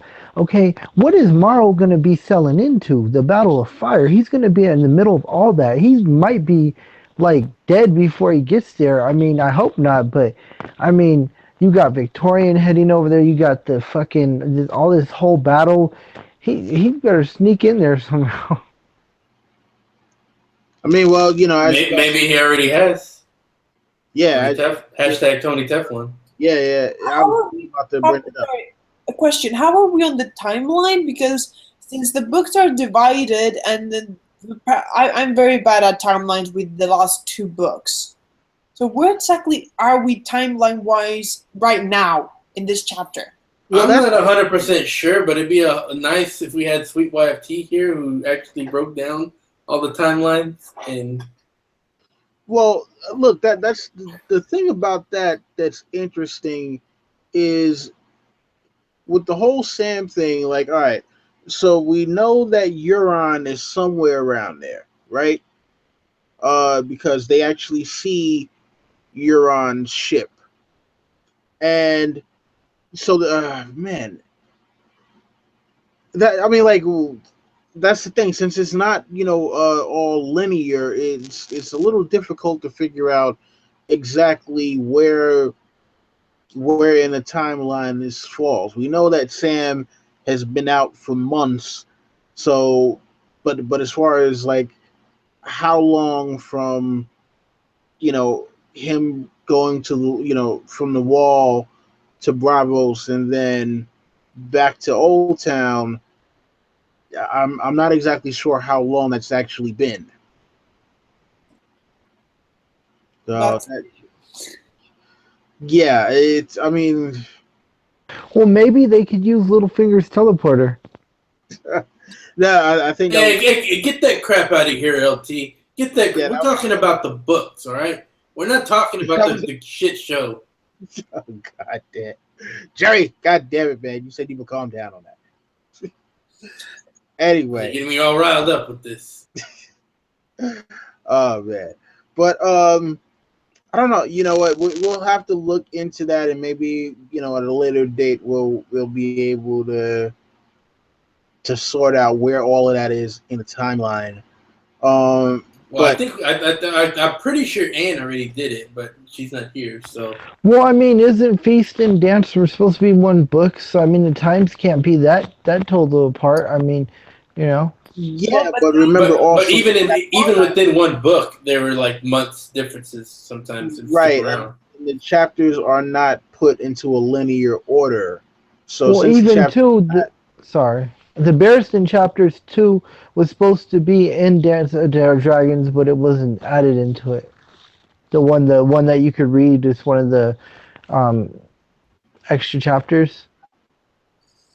Yeah, no, I know, but what I'm saying is though, where it falls on the timeline between like, we don't know how long it really takes for you to get from like Oldtown, all right, to Slaver's Bay. So there's a lot of just little things in there that we're not gonna be 100% certain as to like what is going on in Slaver's Bay when Marwyn is about to leave. But sorry, I was just gonna ask from the prologue of a Dance of a Feast for Crows to the epilogue of Dance of Dragons. Would you say that's a year, close to a year? How much time? I would say probably about close to a year, but like we still don't know how, like in the space of that time, like how long it's supposed to have been for Sam. Also, I think the epilogue takes a big jump between the last chapter of Dance to the epilogue, because the epilogue seems like it's happening after Steven some events and wins a winner. Right, because after like after the Mercy chapter. Right, because Aegon is already in Westeros at this point, and Yeah, he's already in Westeros, and I think he's on the way to Storm's End. Oh, no, sorry, I got that backwards. My bad.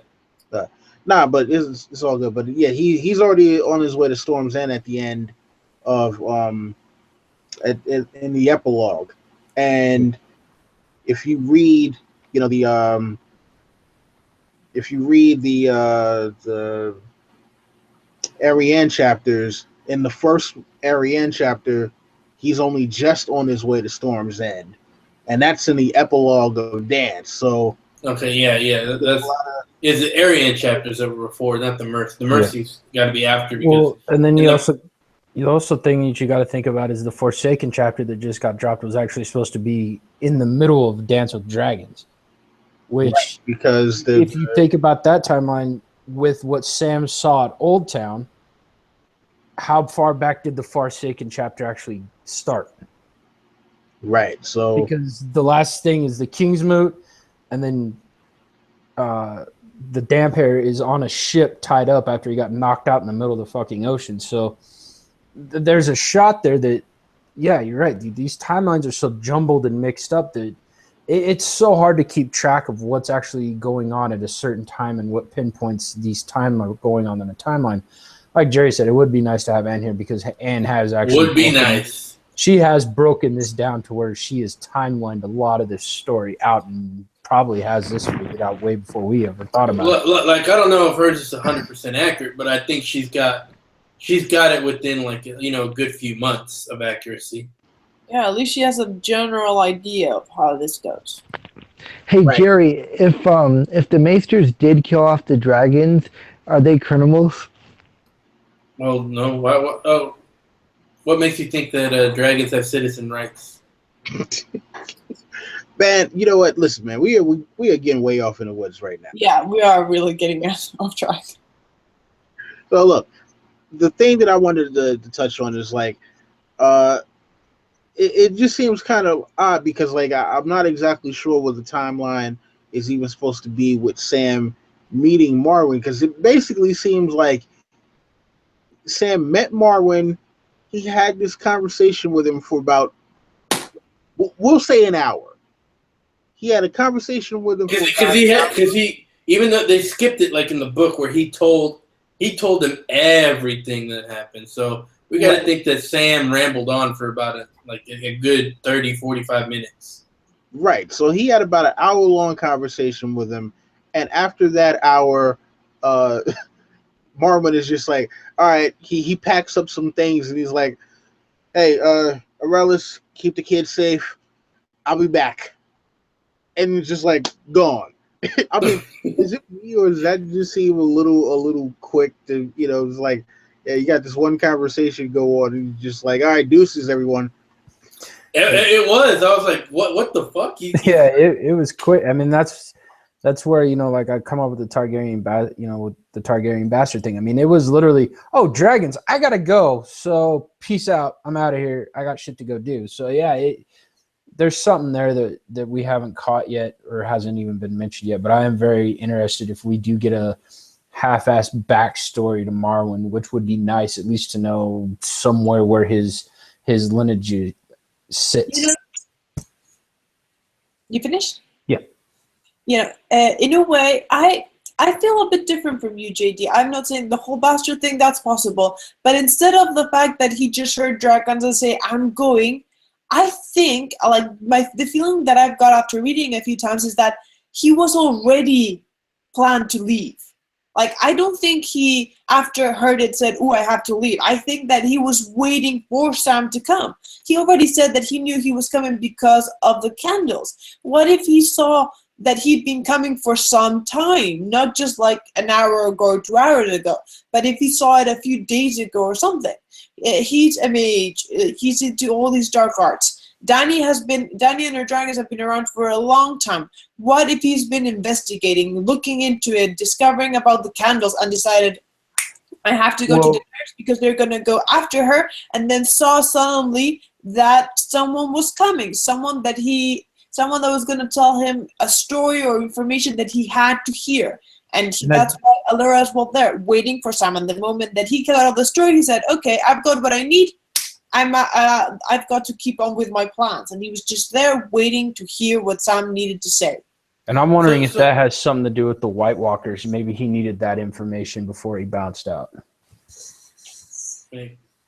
So do y'all think he doesn't really know too much about what Daenerys is doing? Because, I mean, let's think about it. What the hell can the Maesters do to Daenerys, who's got, like, you know, dragons, 3 dragons, you know, an unsullied army, other, you know, things of army. What can they do to that? And you got Sir Barristan, you know, watching her back. Well, I mean, that's what I'm saying. Does Marwyn not know that she has that, or you think that he might think that she's a little bit less equipped? well, the Maesters are very good with poison. They know all those sort of stuff. And in the book, someone does try to poison Daenerys. If it wasn't the food, the name's not coming. Someone please help me. It was the wine. Jorah Mormont made the wine merchant. Well, no, I think she's talking about in. Are you talking about that, or are you talking about? Are you talking about the honey? Are you talking about the honey Loki? Yes. In the arena. Someone did try to poison her. You know. Did they? Yeah, they did. But I mean, man, those I'm honey. not saying that it was the Maesters, but I'm saying that that's a way that they could go about it. I wonder how strong that poison was. So I mean, Strong Bellows ate all of them, and he still lived. But he's much bigger than Dany. Poison, you know, physical body, you know, weight and size does happen. Same as when you get drunk. That's to get drunk than a huge man. That's true, but did they expect her to eat the whole bowl? No, but I mean, listen, you know what? Just for good measure, you know, poison the whole damn thing, just in case. I'm just saying, he ate the whole bowl, and he still lived. That's a massive dose. You think you would think Dany you would have to eat a lot of them to. But he was dead, and we've already seen that the way that he eats, that stomach must be used to being poisoned so many times. But actual food, no need of any poison. Yeah, maybe. Sure. So what do y'all guys think? Like, so we saw him take off in a hurry, boom, and he's like, "I'm out, and I need to get in that cinnamon wind, and I need to go." Do you think he just took Gilly and them and Aemon's body with him, or do you think he's like, get them off the boat? We gotta go, or what? You know, he's pushing his weight around. But what do you think exactly happened there? You think Gilly just abandoned at the docks with Aemon's body, or you think he took him up there? Yeah, I'm thinking that Aemon's body.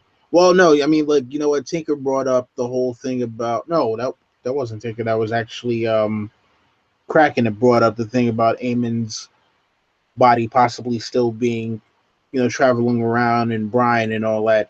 But as far as Gilly and the baby are, you know, somewhere in Oldtown, and probably we're gonna get a thing of Sam, like, kind of realizing, like, wait, he said he's taking a cinnamon wind. Oh shit! And, you know, him like kind of running out there to make sure that Sam and the baby, the Gilly and the baby are okay, and he's probably gonna wind up sending them to Hornhill. Like, he'll figure out sooner or later that his dad isn't there, and it's just like, hey, look, I'm gonna give you this letter. Go to Hornhill, and my mom will take care of you. Anyone else, you know, have any thoughts about that? No. My first thought was, okay, seriously, Sam, how do you not realize that you've left Gilly and the baby and in the boat, and he's gonna take that freaking boat? Like, I understand that you're a bit preoccupied, and there's been, you know, a lot of things have happened, but dude, he just left them there in the boat, and he's gonna take the boat. How does he not say, something is wrong? I was like, Sam, wake up! I was like, geez. Don't get me wrong, I love Sam, but every now and then he needs someone to grab him and just shake him a bit. It's kind of like he walked in this Citadel and he forgot everything else that was going on and just got an awestruck, just like, oh wow, this is cool. And then he went and seen Marwyn, and Yeah, he just completely spaced everything else that was going on before that. Yeah, I agree. Maybe he has ADD. He might. Maybe he definitely needed to like snap out of it and go, oh shit, Gilly's still on the boat and Aemon's dead body still. I need to go and stop this before this happens, before we continue this. But he might not be able to get there in time if Marwyn was headed out that quick. And and this all kind of brings me to the end of the chapter. And the end of the chapter is very, very interesting because, like, this is the first time that we actually realized that it wasn't just Alleras and Marwyn in the room, but there is someone else who was there who has been watching and listening this entire time. Leo Tyrell. Yeah, and it is Jack and Hagar, who is somebody else, who is the alchemist, who is now Pate, the pig boy. And it's crazy because this is it's the smallest detail that like, if you're not really paying attention to it, you miss it, and then you go back and just like, holy shit. There's been a faceless man sitting in that room listening to that whole conversation, and we're pretty much convinced that the faceless men want to kill off dragons, and that is the reason why he went there to get that key. And so it's one of those things where it's like, oh man, is Sam in big trouble right now and has absolutely no idea about this? JD, so your thoughts, the revelation of Faceless Pate being in the room. That took me by surprise. I wasn't expecting that at the end of that chapter, but it definitely caught my eye. I don't know, but it's definitely not good for Sam. Just kind of cross your fingers. The only thing I could say is the Faceless Men are basically assassins for hire. So in that, hopefully they just kind of take the information and run and just kind of leave Sam to his own little deal. I don't think Sam's going to die anytime soon. And I think they're assassins for hire, and they came there for one purpose, and one purpose only, was to get that key. And in the process of it, got a shitload of information dropped on top of them. So yeah.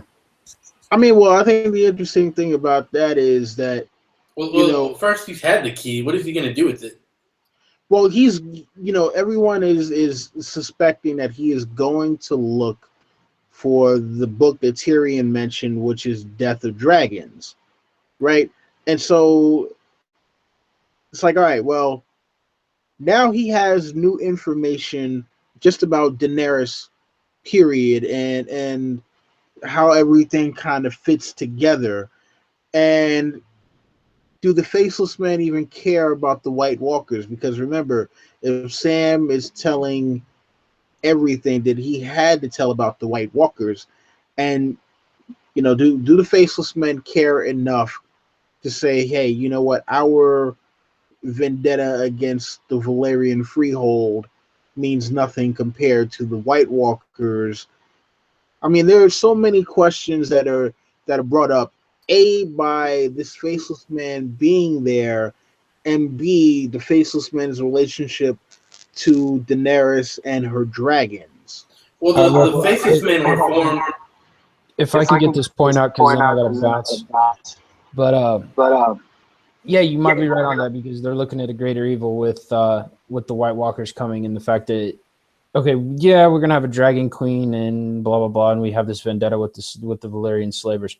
On the other end of this, we face complete annihilation. So what do we do here? Do we wait for this battle to play itself out and then take her out, which would be a big possibility, which if they're smart, would be the best way to go about it, is to let this battle take hold, let the White Walkers in Westeros make their pact or whatever's going to happen, then we attack the dragons, and take out the queen at the same time. So that could be a big possibility. But anyway, I enjoyed it, but I got to be at a birthday party early in the morning, so I got to get out of here and bounce out. So thanks for having me on. Bye bye, JD. Later, JD. Good Always night. great. Yeah, as I say, Tinker, it's always great to have you on here and be honored with you. Jerry's same. LT, awesome. Great having you on. Don Willie, we need to get a Rogue Watchers going, buddy. We got to get some. All right, guys. You guys all have a good night. It's great having you here, JD. Sleep well. Oh, yeah. Later, JD. All right, so what I wanted to say was that the Faceless Men were formed well after the long night, so they might not even believe in others. I mean, we've seen in the series, unless some people have seen it with their own eyes or have like knowledge of it, that they are skeptical. So I'm not too sure about That's a very good others. point. There's another one that I have that is that he might not care. Like, arrogance, you know, sometimes blinds you. And the thing is that, you know, while they might do work in Westeros, they're not based in Westeros. And there's a sea between them. So they might think that the White Walkers will never affect them. And so they'll be like, fuck that. You know, but that's not true. The long night affected the entire world. Well, yes, but they don't know that. He doesn't know that. Right now, the only thing that he's heard is the White Walkers are north of the wall and that they're going to be going down to Westeros. And arrogance and hatred and other kinds of stuff blinds you. If they're only focused in kill Daenerys and Valerians and dragons, they might not see anything else. They might think, if they're coming, they'll kind of destroy Westeros, but, you know, we're not based here. We can get work to another part of the world, so screw that. It's, you know, sometimes we've seen it in the show that vendettas and hatred and desire to take out the enemy, you know, kind of blinds them so much that they won't see other stuff. They won't. They'll rationalize it. I'll think, it won't affect me. It won't, whatever. And they don't see it. So even if he's, you know, a faceless man and stuff, you know, arrogance, ego, and you know, it can kind of blind you and make you think that you're so much better, so much superior, or just will not die. So they might not think that it will even affect them. Let's not let the show cloud our opinions of character motivations here, or Dan and Dave's terrible writing. I'm not basing myself on the show. I'm just saying that it happens every time. Sometimes you'll think something will not affect you. And sometimes that's true. Tywin's a good example of that because he's like, fuck the wall. Exactly. So he hears White Walkers, and the only thing, if he doesn't know history because they were, you know, they were created after the long night, he might not even realize that it might end up affecting them. So they might see, well, we've got a sea between us. My main objective is the dragons and the Dragon King because they hated Valerians, and he'll think, well, he's a faceless man. He kills people. They give names to the many-faced god. So you're like, oh, well, the many-faced god will get a lot of new names soon. He might not care. He might not think that it will affect them. So, you know, they might not do anything about it. Yeah, I was definitely thinking about that, and you know, I mean, like there's a lot of character motivations that we absolutely do not know, and the thing that I love not just about this chapter but also the story in general is the many layers. You know, this is the big onion novel, and you know, there's so many layers to peel back. You know, because we're given a lot of questions just for the mere fact of having certain people around, you know. So, you know, and I hadn't even realized before going back to this chapter for this last time that Pate was, or the Faceless Man was in the room that whole time though, and just not saying anything. I got to make a confession. When I first read this, I was like, oh, Pate lived? I was like, oh, he's still alive? Oh, okay, that's cool. I hadn't even realized. I was like, yeah, going back, because it's like one sentence, and my head was with Marwyn and with other stuff, I don't think it was until I reread it somebody I'm like, what? Wait, Pate, that Pate? There's like I went back and like what the, but it took me a few times. I didn't even realize the name. I was so focused on all the other shit that he, because that's the thing. He overwhelms you with tons of information and tons of stuff that is like so interesting, and your mind is going like 100, times per minute. That the other kind of, he kind of sneaks it in there like tiny little bit in the last sentence and at the beginning went completely over my head. I didn't even realize that Pate was the one that had been attacked in the nothing. I mean, I realized it was the same character, but I figured like, I guess he must have slipped him a Mickey or slipped him a roofie or something like that. Like the and at the time I was like the Alchemist, because I didn't put it together right away that the Alchemist was Jack and Agar. Well, the thing about it is too, because like before this, the only person that we had seen Jaqen have any interaction with was Arya, right? And the last time that he had interaction with Arya, that was in the second book, right? Yep. So you got to figure. Yeah, it was in Clash of Kings. Yeah, so it's been a while since he's even been seen. You only get that one small description, when it's like, oh, he shakes his head and now he's got black hair, he's got a scar and kind of a hooked nose, and then he's just like, hey, if I'm gonna go, this Jack and Hagar is dead, I'm out. And that's the last you get of him, period. And then it's like, oh, you get to the prologue, you're so, inundated with Pate is like, oh, all right, I need to get, I need to get a golden dragon so I can get this girl's virginity. How am I gonna do it or whatever? Like, damn, it's gonna take me forever to try to do some stuff so I can save up money. But if I get this golden dragon, then I can not just take this girl's virginity, but I can take her away with me. And you're just going through all of the stuff that's in his head, right? And then finally, the alchemist shows up, and there's no description of the alchemist at first. Well, just that he has a hood, because that's all he was covering himself with the hood. Right. And so, it's like, oh, the alchemist shows up, all right, whatever. Now, by this time, people still might not have realized that if you show up in the prologue or the epilogue, you're basically dead. It's a death sentence to whoever's point of view that is. So it's still, all the stuff running through his head, and he brings up Archmaester Walgrave and all the stuff in the box. It's like, oh wow, this is all this little cool trinkets in the box, and we're still trying to figure out like what does it all mean.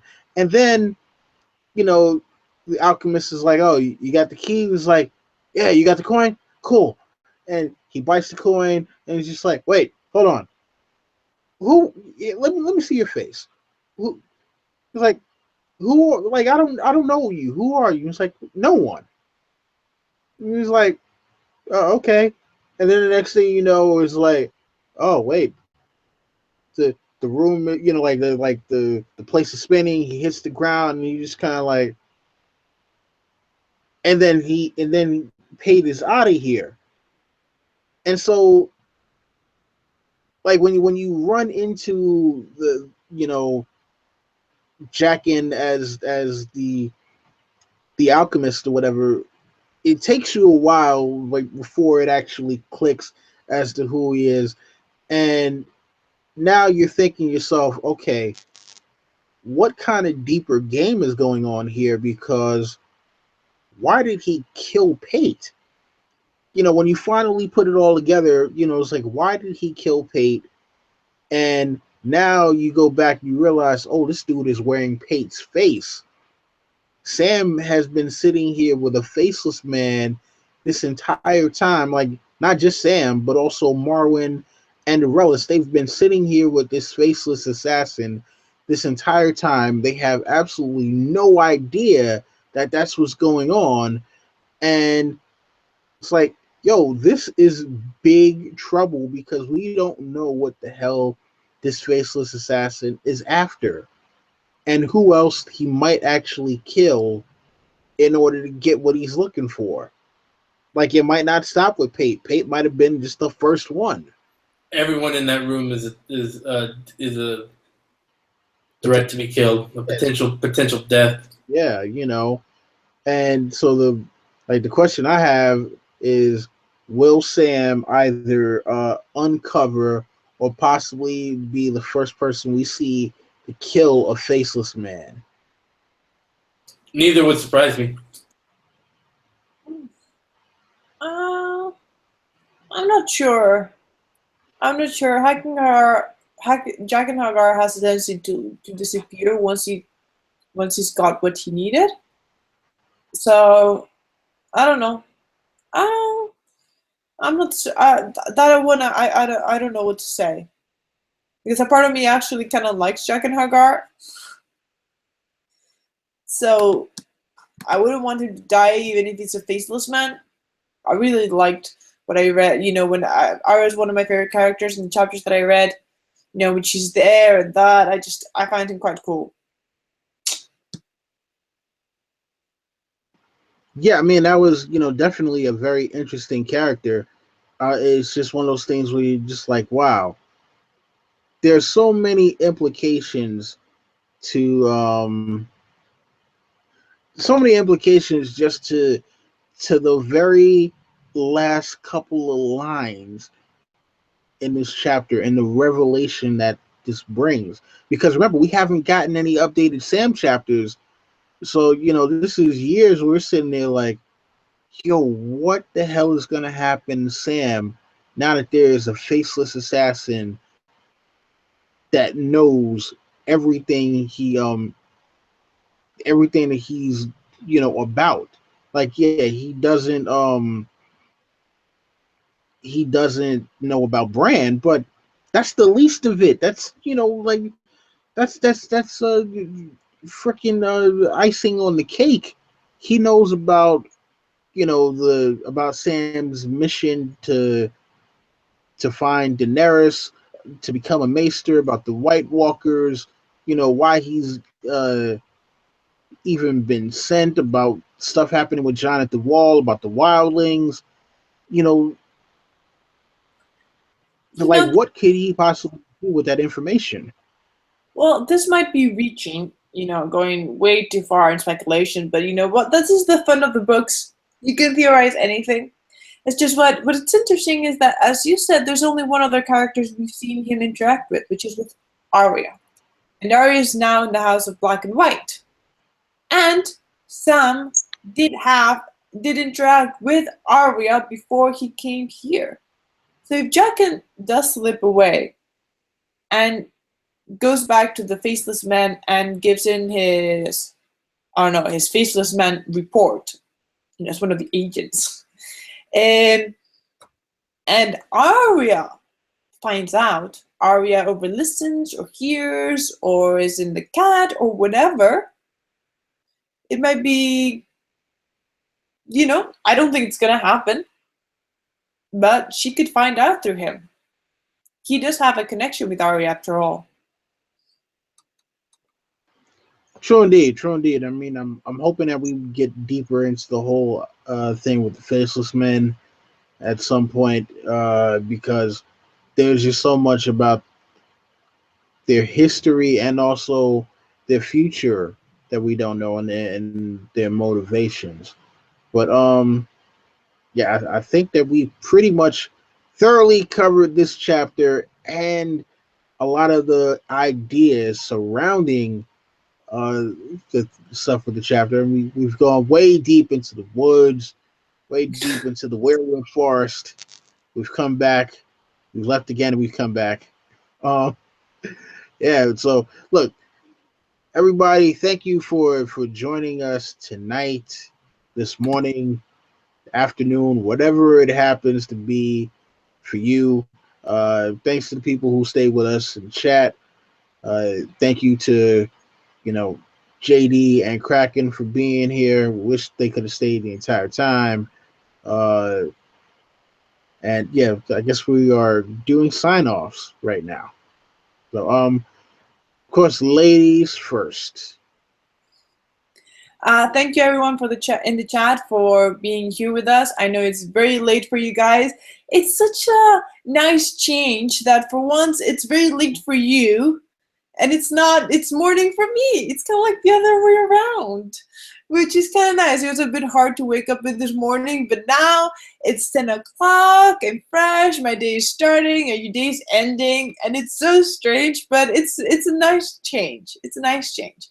So it's been great fun. I really love this chapter, so it's been a lot of fun, even if some of our members had to leave midway. So me and Dragon, say bye-bye.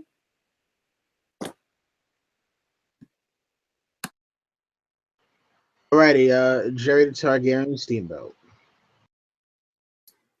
Yeah, Jerry the Targaryen Steamboat here, and yeah, hope y'all enjoyed this thorough chapter reread we had for Sam the Slayer, and let's hope for the best for the Slayer and prepare for the worst. So, winter 2017. Crush your dreams, everybody. Crush your dreams. There you go, Slayer of Hopes.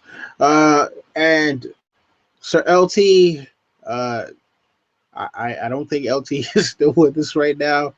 So I'm probably gonna have to sign up for him. Look, for everyone who is here, who has been here for this one, make sure to go and subscribe to everyone's channels. I'm Don Willie, and I will be back. People have been asking what the hell is up with the videos. I know it's been a while, but damn it, I'm working on something very, very special for you guys, and trust me, it'll be like nothing you've ever seen from me or probably most other people who do a Song of Ice and Fire videos. At least that's what I'm hoping. Anyway, for the Hype Swatch, I would like to say, give us a like, drop us some comments, share this with your friends, make sure to subscribe, and that is our time. This is Don Willie saying Vala Dohiris.